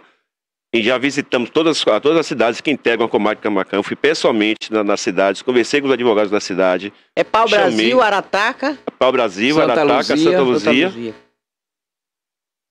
E Mascote. Mascote. Então, gente, eu fui lá pessoalmente dessas cidades, convocando os colegas, conversei com clientes deles lá na cidade. Justamente uma senhora me falou que pode ser até mais de 2 anos parado, e elas desesperaram querendo uma solução, e não tem essa solução no processo. Então, a nossa expectativa é realmente que tenha uma grande adesão da comunidade, tanto da advocacia quanto da comunidade da região, nesse ato amanhã. E é aquele tipo de coisa, vai ter resultado? A gente não sabe, mas está fazendo a parte da gente. Isso. A nossa parte realmente é tentar fazer que a coisa funcione. Mas aí compete também o judiciário, no Tribunal de Justiça, que realmente dá a palavra final. E há quanto tempo está acontecendo isso? 3, 4 anos ou mais? A comarca de Camaquã está nessa situação há mais de 10 anos. 10? É. Entra juiz titular. Por isso a necessidade da elevação. Com a elevação, aí o juiz que chega lá vai ficar. Porque hoje, como sendo intermediária, o juiz chega e não continua trabalhando. Ele vem, a gente chama de passagem. Ele fica lá um tempo e vai embora. Fica lá um tempo e vai embora. Então, por que a gente está lutando por essa elevação da comarca? Para chegar um titular e o titular assumir realmente lá, não ficar. Tinha uma juíza excelente lá um dia desse em Camaquã. Ela começou a fazer um trabalho excelente na vara, mas aí saiu da comarca e foi para outra. Ela começou a trabalhar e já parou de trabalhar. Então acontece muito isso nessas comarcas intermediárias, como é o caso de Camaquã. Então temos lá hoje na vara civil mais de 8 mil processos parados, precisando de juiz e não tem juiz. Mas por que a juíza não permaneceu lá? O que ela fez um trabalho de rotatividade só? É justamente isso. Essas comarcas intermediárias, normalmente o juiz chega, começa a trabalhar, mas ela normalmente vai para uma comarca maior ou melhor. Entendi. Entendeu? E hoje o senhor atuou como advogado e é presidente da OAB também. Exato. Está engajado nessa causa. Essa necessidade que a gente implantamos essa campanha aí, para ver se a gente consegue fazer alguma coisa pela comunidade, que realmente o acesso à justiça é de maior importância, principalmente para a pessoa que está carente. É aquela mãe que está ali precisando de alimentos para o filho, que o pai abandonou, não tem um pai para dar alimentação, ela precisa ir para o judiciário. Tem um problema previdenciário também aí, né? Previdenciário, aquela pessoa que precisa receber o seu benefício, não está recebendo o seu benefício. Então são várias situações da justiça que é um bem essencial ao cidadão. E esse bem está sendo negado em Camaquã. Isso é uma média de processos paralisados, você citou aí, quanto aí? A média de 8 mil processos. É muita coisa. Então você vê que a Joia perguntou quantos juízes. Para mexer com 8 mil processos. Um juiz só não dá conta. Tem que fazer um mutirão, né, Rui? Seria um mutirão. Seria um mutirão. Fazer um sistema de mutirão. Inicialmente, para a coisa começar a andar, seria um sistema de mutirão, para esses processos dando andamento mais adequado. E a partir daí... Os mais antigos, vai botando para cima. Justamente. Inclusive, a própria legislação fala que os mais antigos têm que sair primeiro, né? Tem a lei da antiguidade do processo, ele tem que ir primeiro. Mas, às vezes, no caso, um processo de família, precisa do parecer do Ministério Público, não tem promotor na cidade. Aí aquele processo que era para andar, para novamente. Um que estava mais na frente, que talvez não andasse, começa a andar, mas chega na frente para também, porque depende do promotor e não tem um promotor. Então a cidade de Camaquã está nesse nível hoje. A gente não tem um juiz titular na vara civil e não tem promotor de justiça para atuar na vara crime e vara civil. São substitutos que vêm de outra cidade, de outras comarcas, mas não atua constantemente como deveria atuar. Então essa a nossa necessidade de amanhã ter o apoio da comunidade realmente nessa campanha nossa, nosso ato amanhã. A partir de 8 horas, lá em frente ao posto da família, e de lá vamos caminhar até a Câmara de Vereadores e lá fazer o ato público. Rui, como é que funciona o processo? A pessoa vai, abre uma ação, conta pra gente as etapas, aí depois o advogado vai dar andamento, e aí entra na mão do juiz. Essa demora é porque tem que ter muitas pessoas envolvidas para liberação? Como é que é? No sistema jurídico perfeito, a demora seria rápida. Você entra com o processo, aí dá o prazo para outra parte contestar essa ação, a parte vai contestar essa ação, aí vai para o juiz analisar se cabe ou não o tipo de prova que vai ser produzido nesse processo. A depender do processo, ele entra a inicial, vem a contestação, vem a réplica desse processo, o processo é para julgamento.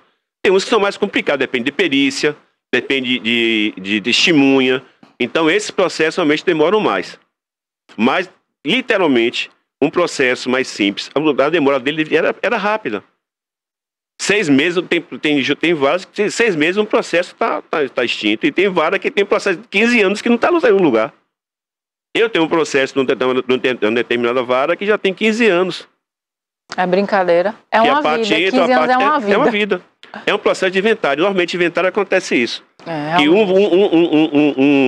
herdeiro começa a brigar com o outro e ninguém entra em consenso, aí um fala uma coisa, um fala outra, aí começa a atrasar o processo. Mas no sistema jurídico perfeito, o processo não ia demorar. Não ia demorar, Não ia demorar, não seria demorado. Certamente. Tem pergunta, Tonete? Pergunta, João? Não, tá de bom tamanho. Eu espero que amanhã, que você repita aí que hora que vai começar essa manifestação. É amanhã? Quinta? Amanhã. Então amanhã... O local, horário? Amanhã, dia 10, é logo na entrada de Camaquã, no posto da família. Então, a partir de 8 horas estaremos lá, né, para receber as pessoas. E de 8 horas, acho que umas 9 horas em diante, a gente começa a caminhada até a Câmara de Vereadores, onde vai acontecer o ato realmente. A Câmara de Vereadores lá de Camaquã. De Camaquã. Muito bem. É isso aí, preocupante essa situação de Camaquã, que a gente está vendo o presidente da OAB, ele está conversando aqui com a gente, falando sobre a questão da falta de juízes, da falta de promotores, que não tem nenhum. Presidente da OAB de Itabuna, falando da situação de Camaquã e da comarca ali, né? E que realmente pretende chamar a atenção com esse ato amanhã, que vai acontecer qual horário? Reforça. 8 horas da manhã. 8 horas da manhã. E aí, para levantar, quem é que poderia resolver essa situação? O prefeito não pode ajudar? Bem, nós convidamos todos os prefeitos, vereadores, toda a comunidade realmente dessa parte política, porque a elevação da comarca é um processo político. E a falta de juiz na comunidade da comarca, do Pó de Comarca de Camaquã, é uma situação que afeta toda a comunidade de 5 cidades, que é uma comarca que abarca 5 cidades.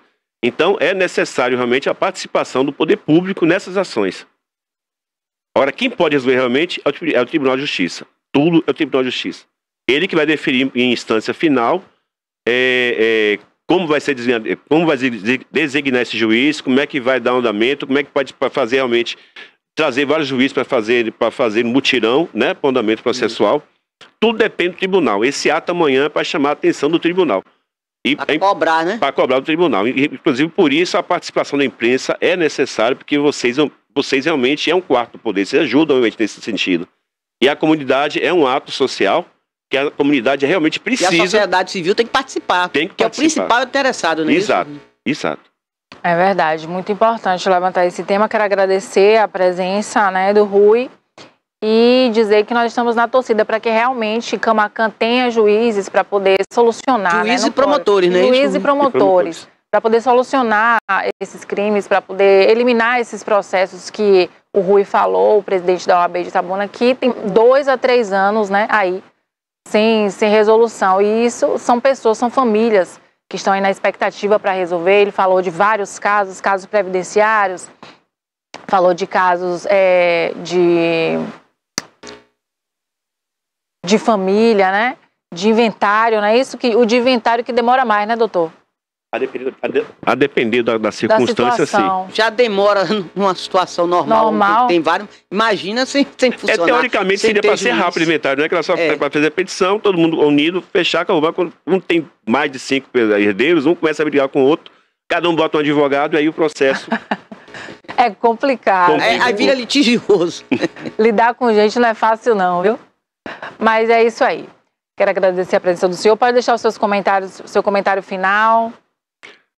Não, só quero realmente agradecer, né, a atenção de vocês, esse apoio que vocês estão dando para a gente, para passar para a comunidade esse espaço aqui agora, né, convidando a comunidade para participar amanhã, que a participação da imprensa é muito importante, então é só agradecer. Agradecer e novamente ratificar o pedido, convidar amanhã toda a comunidade da região de Camaquã, de Itabuna também, que tem processo em Camaquã, para amanhã, 8 horas, estar lá em frente do posto da família. Muito obrigado. É isso aí. Agora vamos com as cotações. O arroba do cacau em Itabuna, R$ 228. Em Ilhéus, R$ 228,15. Camaquã, R$ 227. Em Eunápolis, R$ 220.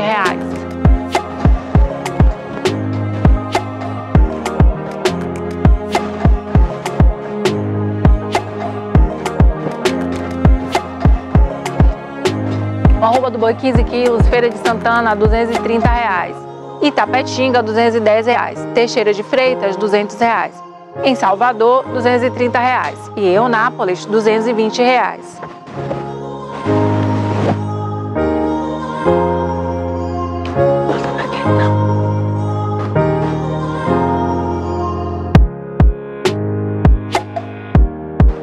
Café arábica, saca 60 quilos em Barreiras, R$ 805. Vitória da Conquista, R$ 760. Bolsa de Nova York, R$ 1.046,61, já convertido em real. Luiz Eduardo Magalhães, R$ 790.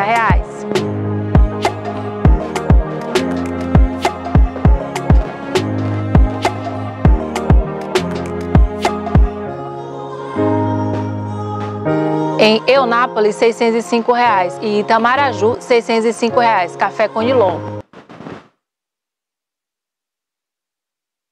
Agora nós estamos aqui com as notícias do Jornal à Tarde, que você pode acessar o Portal à Tarde dentro do site da TVI e acompanhar as principais notícias, né, da região.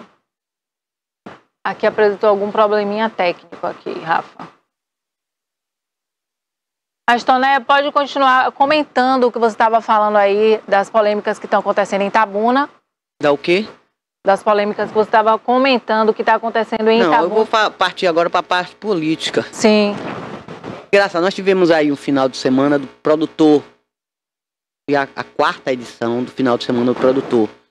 Muito sucesso, quase 10 mil pessoas estiveram participando lá no Espora de Ouro. E foi uma promoção da DASB, Associação do Agropecuarista do Sul da Bahia, em parceria com o governo do estado, SEBRAE e outros parceiros lá. Mas deu resultado. Nós vamos fazer ainda um balanço. O presidente da DASB, o Pablo Nascimento, ficou ainda até de vir aqui até pessoalmente nos mandar um balanço que foi positivo de negócios do agro durante 3 dias, sexta, sábado e domingo. Teve leilões, teve expositores, teve mais de 30 expositores, exposição de concessionárias de carro, teve de chocolate, teve uma oficina de queijo artesanal. Foi muito bacana, teve prova de 3 tambores, foi muito bom e tinha o peso pesado do PIB do sul da Bahia do agronegócio. Agora, o mais interessante, viu, Bárbara, nesse negócio, teve parceria o evento com a Prefeitura de Itabuna, foi um dos parceiros, o prefeito Augusto Castro. Enquanto isso, a Expofenita vai ser realizada em setembro, que vai ser em outro local. Tem a promoção, acho que do Sindicato Rural ainda, não sei se o Sindicato Rural ainda funciona, o Sindicato Rural de Itabuna, vai ser lá no Parque Antônio 70, vai ser no próximo mês. E a Expofenita vai ter o patrocínio, não é o patrocínio não, o apoio de Pancadinha, do deputado estadual Pancadinha. Aí, Joel, fica tão engraçado. O agro de cá, um lado do agro é apoiado pelo prefeito Augusto Castro, pela prefeitura de Itabuna. O outro pelo deputado estadual Pancadinha. Como é que você vê isso, Joel? Olha... Aí eu acho que Pancadinha tá no pé de Augusto ou Augusto no pé de Pancadinha? Eu não sei como definir isso. Mas o correto é um evento ser patrocinado, um evento da grandeza de uma feira de exposições e tal. E sim, veja bem, um em agosto, o outro em setembro. Próximo, né? Muito próximo o período, um evento do outro. Na verdade, o que é que eu entendo? Eu acho que quem deveria promover seria alguma entidade, algum órgão ligado ao setor. Mas no caso, aparece um pré-candidato a prefeito patrocinando, no mínimo, levanta dúvidas no público em geral. Não só nos agropecuaristas, não só em nós da imprensa, mas é realmente estranho. Eu nunca tinha ouvido falar, eu nunca vi um evento tão importante ser patrocinado por um pré-candidato ou um candidato. É apoiado. Apoiado. É apoiado, exato. Mas tem um coordenador. Veja bem, tem um coordenador geral que não tem... é pelos lindos olhos dos diretores do sindicato. Sim, mas tem uma entidade representativa aí, que é a entidade que eu acho que pertence à iniciativa privada, que é Josias Miguel. Então, é por aí. A gente até poderia convidar o Josias a vir aqui. Também, para falar sobre isso. O Wallace 70, o presidente do Sindicato Rural de Itabuna. Mas eu acredito que a promoção mesmo é do Sindicato Rural de Itabuna, enquanto de cá foi a DASB, que é outro grupo, eu acho que dissidente do sindicato, que eles não coadunam lá com o pessoal do sindicato, acho que já tem mais de 40 anos que está na mão do mesmo grupo. O Pablo até falou sobre isso aqui. Lá foi a DASB, da semana passada, Associação dos Agropecuaristas do Sul da Bahia, não é isso? Só que o de cá deve ser o Sindicato Rural de Itabuna que está promovendo, Joel. Tem duas entidades aí representativas. Dividir o agro de qualquer forma, eu acho. Toné, nós temos notícias aqui no Jornal à Tarde, né? A gente estava falando sobre segurança pública hoje com o mestre Roberto José, que ele é especialista em segurança pública, e falou também sobre os crimes, falou sobre o monitoramento. Tem uma notícia aqui no Portal à Tarde, né? Que você pode acessar pelo site da TVI, tviplay.com.br, né? E ficar antenado, porque as notícias são atualizadas de minuto a minuto. Então aqui a notícia: retaliação. Jerônimo atribui ônibus incendiado a operações contra o tráfico. O governador prometeu não dar refresco aos criminosos. Sim, qual é o refresco? Porque ontem eram 30. Aliás, até segunda-feira à tarde eram 30. Ontem morreram mais 3. Então já são 33 mortes. Em São Paulo, 16. Veja que absurdo. A situação é preocupante. Que vergonha. Que absurdo, viu, Joel? Aí aqui a notícia no Portal à Tarde, né? Muito estranho, que o Jerônimo atribui o ônibus incendiado nesta quarta-feira, dia 9, no bairro São Marcos, em Salvador, como uma reação dos criminosos às operações Morreu mais policiais. Com combate ao crime organizado. Teve mais uma morte? E ao tráfico de drogas, né? Vamos ver aqui. Vocês estão vendo hoje um ônibus que foi ateado fogo em um bairro aqui em Salvador. Isso, naturalmente, é uma reação às operações que nós estamos fazendo, disse ele. Nós reafirmamos a firmeza nossa em relação ao enfrentamento do crime organizado. A declaração foi dada pelo chefe executivo durante a entrega de 84 novas viaturas, sendo 27 semi-blindadas no Farol da Barra, em Salvador, né? No ataque que aconteceu dias após 2 suspeitos de integrar uma organização criminosa morrerem em confronto com policiais militares na localidade do Coroado, também em São Marcos, né? Então, Toné, o que aconteceu foi que tiveram a morte de criminosos e depois teve o ato criminoso, que foi o incêndio do ônibus. E aí o Jerônimo, que é o governador, ele está comentando aqui nessa notícia sobre isso. dizendo que ele não vai dar refresco. Sim, mas agora veja bem, isso implica também atinge a área da educação. Na segunda-feira, um dado que eles deram, mais de 1.000 alunos ficaram sem aula na região metropolitana de Salvador. É muito feio o senhor que veio da área da educação pra gente, 1.000 alunos deixarem de ir à escola, aí, governador, tá tudo errado. Rafa, coloca a imagem do ônibus queimado aí para o pessoal acompanhar, né? Durante a coletiva, ele informou aí sobre não dar refresco, né, aos criminosos. E não tem que dar refresco mesmo, porque a gente tem que combater o crime, não pode se conformar. Tem essa questão das escolas que... Mas deve ter, o Barba deve estar agindo de uma forma equivocada, porque não está acertando. Só está matando gente e não está surtindo efeito. Qual é o balanço positivo que você faz disso? Nenhum. O balanço é negativo. Em Salvador, né, o que a Toné falou, que estava tendo o tráfico dentro das escolas, o crime dentro das escolas, e afugentando os professores e os alunos, impedindo de ter aulas normal, né? Alunos e professores são reféns da bandidagem, da criminalidade. E as crianças, os adolescentes, são utilizados também como o pessoal do crime, não é? São funcionários do crime. Eles estão pegando as crianças e incentivando a trabalharem para eles. Isso é feio. Isso é ruim e essa geração vai sofrer muito ainda daí para frente, principalmente as comunidades mais carentes. A região metropolitana, outra notícia agora, tá? Mulher morta e companheiro baleado após casa ser invadida. Os assassinos derrubam o portão do imóvel. Essa notícia aqui, né, falando sobre Foi aonde isso, uma mulher morta. Vamos acompanhar aqui os detalhes. No início da madrugada desta quarta-feira, dia 9, em Camaçari, Toné, a cidade localizada na região metropolitana de Salvador. De acordo com a polícia, o crime foi registrado por volta da 1 da manhã, na rua Nambu, no bairro Jardim Brasília, né? Então, os criminosos derrubaram o portão do imóvel, onde o casal dormia, em Luanda, Costa Anunciação, né, de 26 anos. O companheiro dela, que teve a identidade preservada, né, também foi baleado. E Luanda, que é a mulher, ela não resistiu aos disparos e morreu no local. A outra vítima foi socorrida com vida por policiais militares para o Hospital Geral de Camaçari, o HGC. Então, não há informações sobre o estado de saúde. Então, assim, o crime acontecendo aí em Camaçari, Salvador, mais um crime, Toné. Então, realmente é preocupante, né? O governador, ele se pronunciou a respeito desses crimes e está dizendo que não vai aí dar refresco. Ô, né? Bárbara, eu vou lembrar aí de um fato, que é da minha época. Tinha uma novela em rádio, acho que era Rádio Nacional. Jerônimo, Herói do Sertão. Então, se você é herói do sertão, resolva. Né? E ele é do sertão, porque ele é de Feira de Santana, ele é do sertão. Então, chegou para resolver. Se é herói, eu não sei. Tem outra notícia. O tempo dirá. Por enquanto é poste.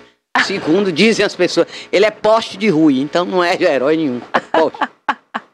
Não é, Joel? O Joel não fala nada. Não tá cedo ainda pra gente analisar, mas pelo que foi feito até agora, se for andar desse jeito, vai ser um andar bem a passos lentos. Não avançou muito ainda, né? A passos de tartaruga, eu diria assim. Mas vamos aguardar para ver o que é que vai dar tem lá tempo, na frente. Né? Tem tempo. Tem tempo suficiente para recuperar o que não foi feito. O tempo perdido até agora, e vamos fazer o que não foi feito. É isso aí. Tem que trabalhar, né? Tem que trabalhar. Aqui. O governo tem demandas e tem que atender... Demandas urgentes. Urgentes. E a sociedade está com os olhos abertos para cobrar dos governantes soluções adequadas. Imediatas. Imediatas e adequadas. O povo tem pressa, Joel. Olha a notícia aqui também sobre política, né? A CPI do MST, cancelada, depoimento de Rui Costa após despacho de Lira. O ministro Rui Costa daria depoimento à CPI do MST nesta quarta-feira em Brasília. E foi cancelada essa CPI. Por que foi cancelada? A CPI cancelada? Boa pergunta. A CPI foi cancelada do MST? Ontem eles vaziaram a CPMI, estava o ex-ministro Anderson Torres. Eles foram, na parte da manhã, eles estiveram lá. Na segunda parte, eles vaziaram, só ficou a oposição. Coisa feia. Por quê? Não fizeram tanta questão. Agora o outro do G Dias não foi.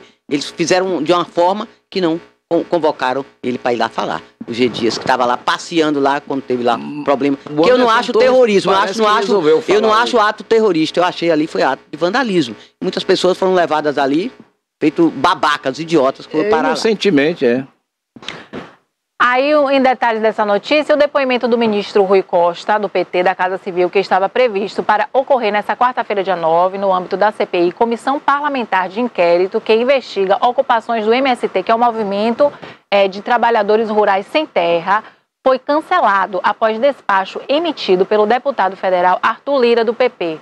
É presidente da Câmara de Deputados. A convocação de Rui foi cancelada? Sim, no despacho, a CPI foi cancelada. No despacho, Lira ordena o cancelamento da convocação de Rui Costa. O cancelamento, porque a CPI continua. Não, deve ter deputado federal cancelado a convocação dele. Dele. Exatamente.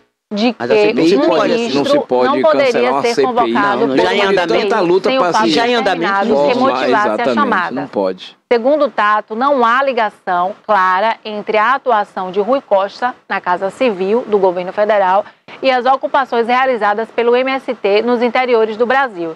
Sendo assim, a CPI não teria competência para convocar o ministro. Então foi isso, eles não acharam que tinha coisa a ver. Não achava que era necessário convocar o ministro, o Rui Costa, aí cancelou. Aí no caso em tela... Porque eu acho que na época de Rui não teve invasão, né, Joel, no MST. Não teve não? Não. O Rui ficou no governo 8 anos. Tem que rir, e você não teve nenhuma invasão do MST. Não, das diversas invasões que houveram. De jeito nenhum, não teve. Isso. No caso em tela não se demonstrou... É o estado onde existe mais invasões de terra, a Bahia? Exatamente. Brincadeira. No caso, o requerimento de conexão entre as atribuições do ministro da Casa Civil da Presidência da República e os fatos investigados pela CPI sobre o MST, afirmou Lira no despacho publicado, Diário Oficial da Câmara dos Deputados, né? Então, na terça-feira, Rui Costa esteve reunido na esplanada dos ministérios com lideranças da Câmara de Deputados e Senado Federal. Então, o Rui Costa aí, ele foi retirado dessa CPI. Foi premiado para não ir. Digamos porque assim, né? Talvez se ele fosse, Toné, a saída dele da esplanada do Planalto pudesse ser apressada, seria mais imediata. Eles estão fritando, já estão falando na possibilidade de Rui ir para a presidência da Petrobras. Então, para ele não é interessante se expor agora participando de reuniões desse tipo. Ele já está sendo fritado lá dentro mesmo, pelo próprio partido. A Gleisi Hoffmann não suporta ele, que é a presidente do partido. Eu acho muito, não vou dizer impossível, mas é muito difícil a permanência de Rui Costa no governo durante mais algum bom tempo, na Casa Civil, Ele não ou você fala no governo como um todo, Joel? Não, na Casa Civil ou ele vai para outro lugar? Eu acho que Lula também não vai desampará-lo, não. Ele pode sair da Casa Civil e ocupar outro cargo, como já se comenta, possivelmente a presidência da Petrobras. Mas também já isola, Joel, esse homem na Petrobras tem gente querendo que ele não vá para a Petrobras. Olha os inspiradores aí, Joel, esquece isso de Petrobras. Aí vai subir o preço do combustível, vai sumir o combustível. Para com isso, deixa quieto. Os inspiradores sumiram aí até hoje, ninguém deu conta. Sim, bem lembrado. Tem notícias aqui também, Joel Toné. Sobe para 10 o número de suspeitos presos em ação contra o tráfico. 2 homens também morreram durante a operação na manhã desta quarta-feira em Salvador. Subiu, né, para 10 o número de suspeitos de integrar facções criminosas presos durante a Operação Muruz, deflagrada na manhã desta quarta-feira, dia 9, em bairros de Salvador e região metropolitana. Além dos 10 mandatos de prisões, 2 deles no sistema prisional, né? As equipes da Polícia Civil, com de guarnições da Polícia Militar, cumpriram 19 mandatos de busca e apreensão. Então, de acordo com as informações da corporação, 2 suspeitos também morreram em confronto com as equipes. Entre eles estava o líder do grupo, Cristiano Silva dos Santos, né, o Cris do Mourão, em Salinas das Margaridas. E do comparsa Douglas Aguiar de Santana, também foi morto em resistência às equipes da polícia. As equipes do Departamento Especializado de Investigação Criminal, DEIC, do Departamento de Inteligência Policial, DIP, e da Coordenação de Operações e Recursos Especiais, CORE, participaram das ações, que também apreenderam 2 veículos, 2 pistolas, um simulacro, balança de precisão e embalagens para o acionamento de entorpecentes. Então essa operação aí teve o apoio das guarnições do Comando de Policiamento Especializado, né? O CPE, e o Comando de Operações Policiais, COPPM. Então em Salvador está tendo muito crime. Salvador, mas aqui eles estão fazendo ação contra o tráfico de drogas, né? Em Itabuna também está tendo muita apreensão de drogas. Aqui a polícia aqui tem atuado fortemente, trabalhando aí no combate ao tráfico de drogas. E a gente aqui no TV News sempre está noticiando referente a isso, né? Olha, motorista de aplicativo é assaltado e tem carro levado por bandidos em Ilhéus, né? E a vítima ainda ficou ferida. Isso aconteceu... Você observa, viu, Bárbara? Desculpa interromper aí você. Você observa, o Joel também. Como tem notícias só na área da segurança pública. Parece que a violência aumentou consideravelmente no Brasil depois desse novo governo. Me desculpe, viu, Joel? Eu não quero ser partidário, não existe isso. Eu estou falando aqui como jornalista e tenho o direito da minha opinião. Mas eu acho que aumentou muito os índices de criminalidade depois desse novo governo. Posso até estar errada, não sei. Esse crime aí do aplicativo ocorreu na noite do dia 8, na Avenida Princesa Isabel, em Ilhéus, né? O homem, ele prestou queixa na delegacia, tá? E ele informou que ele estava estacionado em frente ao Centro Espírita, quando foi surpreendido pelos bandidos. Centro Espírita. E o carro foi roubado pelos criminosos. É um Renault Sandero. Um Renault Sandero, o carro dele, de cor branca, né? E o automóvel não pertence ao motorista. O carro ainda não era dele. Então aí algumas notícias aí que nós estamos passando aí para você acompanhar o que está acontecendo no Brasil e no mundo. E tem mais notícias aqui no TVI News que você vai acompanhar agora. Vamos ver aqui. Não tá falando de esporte aí não, Bárbara? Não fala do Flamengo que joga amanhã não? O time tem notícia aqui do futebol internacional, tá? Vamos ver aqui notícia do futebol. E você, Toné? Como é que tá o seu Flamengo, Toné? Sul-Americana.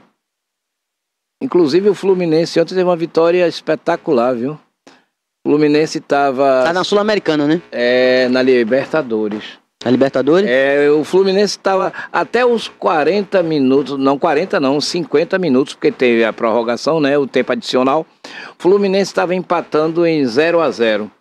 Tava todos acreditando que o Fluminense ia ter que decidir o jogo, talvez nos pênaltis, mas de repente o Fluminense, nos minutos finais, jogou um futebol que não tinha jogado durante todo o tempo. E fez 2 gols, 2-0 o Fluminense. E aí eu lembro aqui do meu amigo Ronald Khalid, que deve estar comemorando até agora. Ele e George Cordeiro, tudo Fluminense, pó de arroz. Mas que torcida grande, né, rapaz?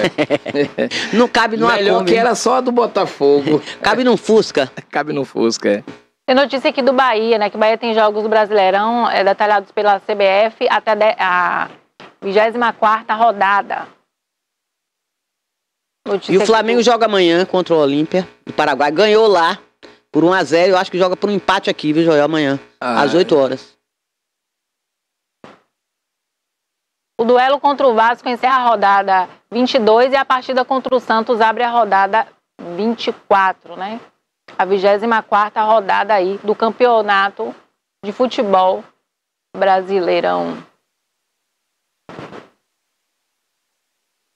Também tem notícia aqui da Copa do Mundo Feminina, né? Que a Colômbia... Ainda? A Colômbia perdeu, o Bárbara. Desculpa. Brasil Perdeu. Acabou. Ficar agora falando. Não adianta. Tira a treinadora sueca, que foi péssima, foi ruim. Diz que a escalação foi péssima. Já que o Brasil foi eliminado, ninguém quer mais saber. Mas foi eliminado logo, pô, na primeira fase foi feio.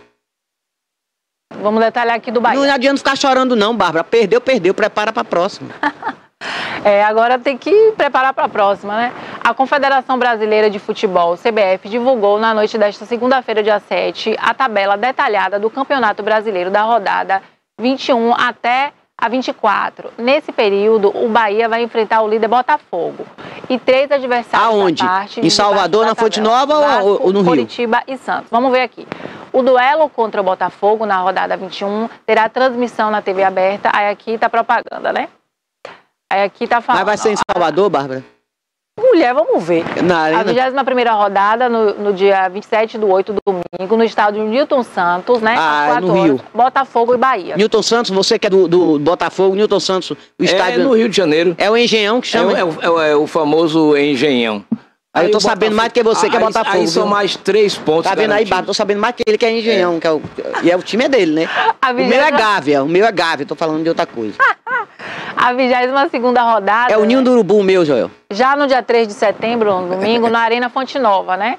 Vai ser Bahia e Vasco.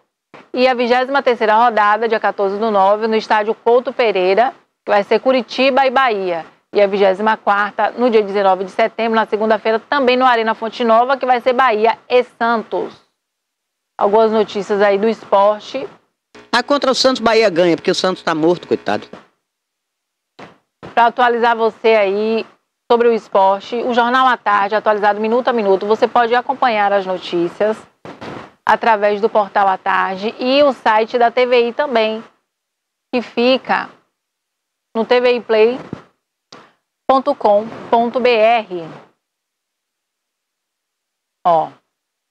Após análise do VAR, Rafael Ratão celebrou o gol. Fiquei muito contente. O atacante marcou sua estreia com a camisa azul, vermelha e branca.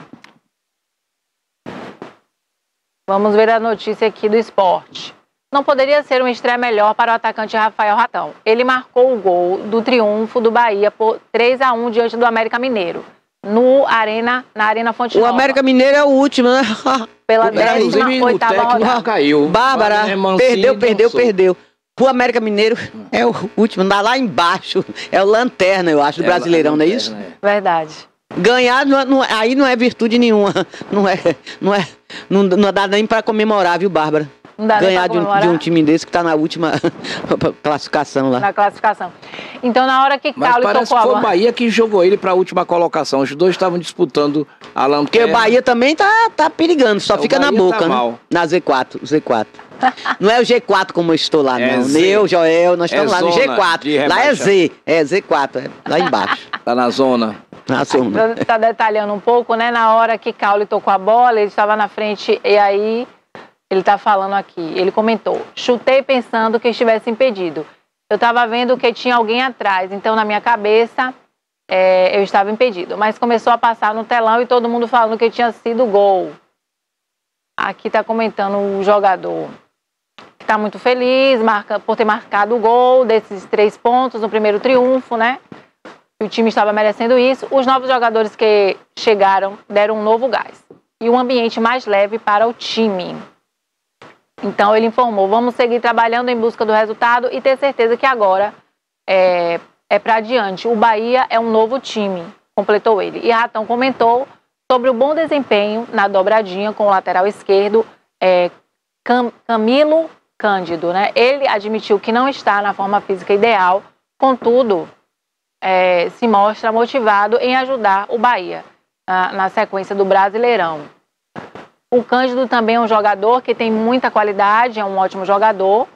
E eu ainda estou buscando o meu físico ideal, ainda não estou 100% fisicamente, porque lá tem dificuldade. Estava na pré-temporada, né? De fazer algumas coisas no jogo, né? Mas ele disse que é uma questão de adaptação.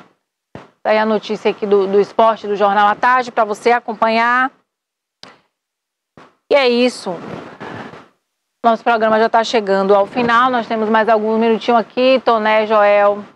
Se Toné tiver alguma notícia, algum comunicado. Eu quero falar sobre a vacinação antirrábica, a vacinação contra a raiva para cães e gatos, que realmente está funcionando. Foram vacinados em apenas 9 dias mais de 6.000 animais, pets. Isso foi muito bom. O pessoal está de parabéns essa vacinação. E lembrando que o dia D é em setembro, parece que o dia 3 ou 4 de setembro é o dia D, que é o dia nacional da vacinação antirrábica em todo o país. Então leve seu animal para vacinar. Para vacinar, o cão ou o gato.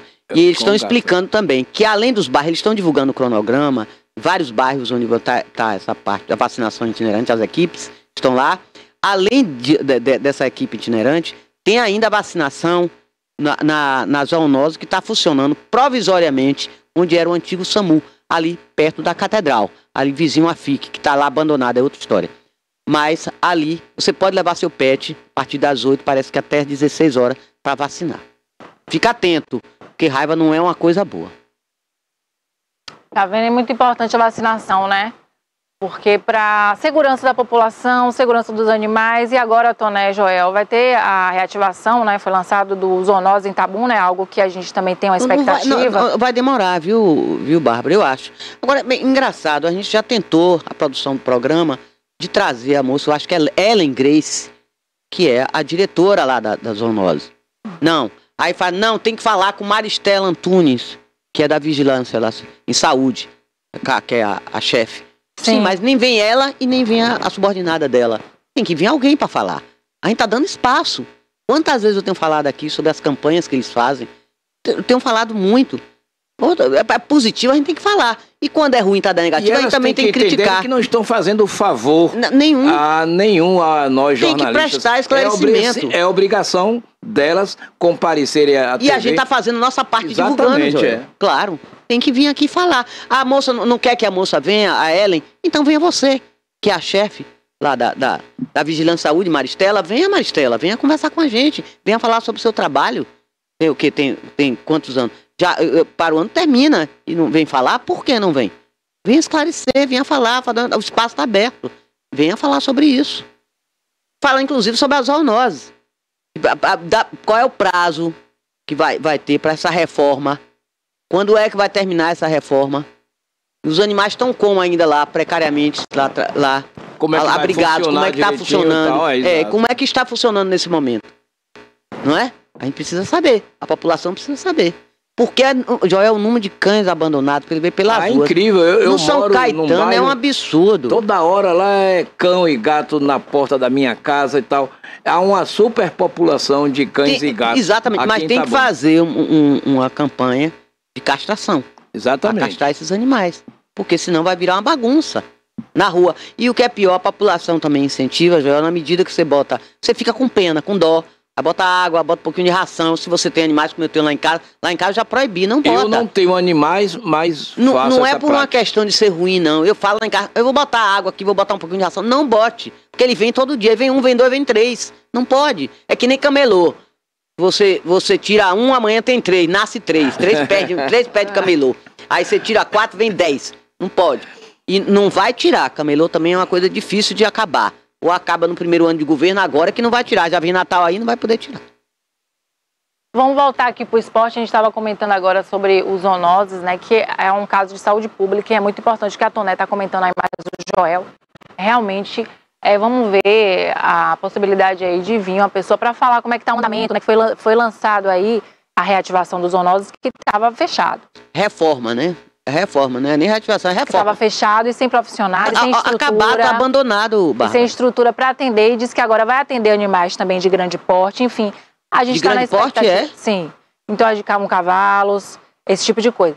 Então, a gente aguarda aí que realmente seja concretizado, né? Que não basta assinar ali uma ordem de serviço, ordem de serviço, não. Tem que a gente ver acontecer, não é verdade? Então, vamos voltar para o esporte, Toné? Com o retorno de Léo Gamalho, né, Candé avalia mudar esquema tático. A formação com 3 zagueiros ajudou o time a vencer. Mas o que? Vitória?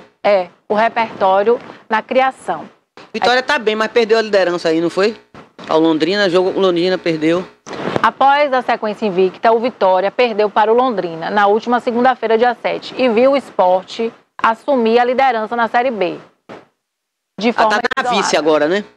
Foram 4 vitórias e um empate em 5 rodadas, mas o tropeço diante do time da zona de rebaixamento escancarou problemas ofensivos da equipe comandada por Léo Condé.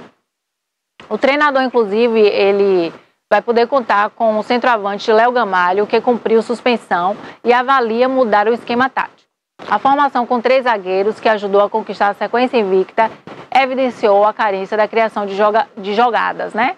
Aí a fala dele foi a seguinte: vamos avaliar a mudança do esquema. A gente está sempre avaliando e tentando fazer o Vitória melhor, tanto em termos individuais quanto em plataforma de jogo, né? Quando dá certo, tentamos manter. E aquilo que não funciona, vamos buscar a solução. É o que resta nesse momento. Agora é recuperar os atletas e depois montar a equipe para o jogo contra o Ceará. Falou aonde vai ser? Em Fortaleza ou em Salvador? Em Barradão? Em entrevista coletiva, ele fala que nesse momento temos que ter calma, não podemos achar que está tudo errado. É o que ele está falando, Vitória. O Vitória volta em campo no próximo domingo, dia 13, contra o Ceará. O confronto da 23ª rodada está marcado para as 18 horas no Barradão, em Salvador. Barradão joga em casa. Após joga em casa. 22 jogos, o rubro-negro ocupa a 2ª posição com 41 pontos. 3 a menos que o líder Sport. Bom, agora o que eu vejo, Joel, é o seguinte. Eu vejo o Bahia caindo, desculpa, e o Vitória subindo. Pelo menos nós temos um time baiano na primeira divisão, na Série A. Vamos ver. Bahia tem que recuperar, tem que jogar melhor. E o Bahia agora está endinheirado, coisa que o Vitória não está. O Bahia agora é SAF. É SAF. Pegou muito dinheiro e me parece que a diretoria não está sabendo fazer o investimento certo, não está fazendo as contratações pontuais, as contratações que realmente dariam um plus a esse time do Bahia. Mas o Vitória, mesmo com eu acho que o Vitória sobe e o Bahia cai. Me desculpa aí o pessoal do torcedor tricolor de aço.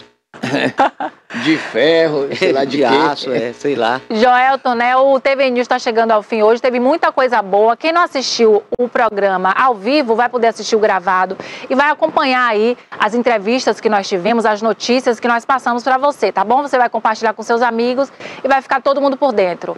E eu quero mandar um abraço aí para você que está acompanhando, te agradecer pela audiência. Quero também me despedir dos meus colegas Joel e Toné. Pode dar o tchauzinho. Tchauzinho. Boa tarde para vocês e até a próxima. Muito obrigado por estarem com a gente até agora. E até amanhã. O TV News tem mais amanhã ao vivo a partir das 10 horas. Você é nosso convidado aqui para participar. O próximo programa agora é o Alerta Cidade com Denilton Santos, para você que acompanha ao vivo. E para você que está acompanhando o gravado, temos outras coisas boas aí para você assistir. Tchau, tchau. Até amanhã, com fé em Deus.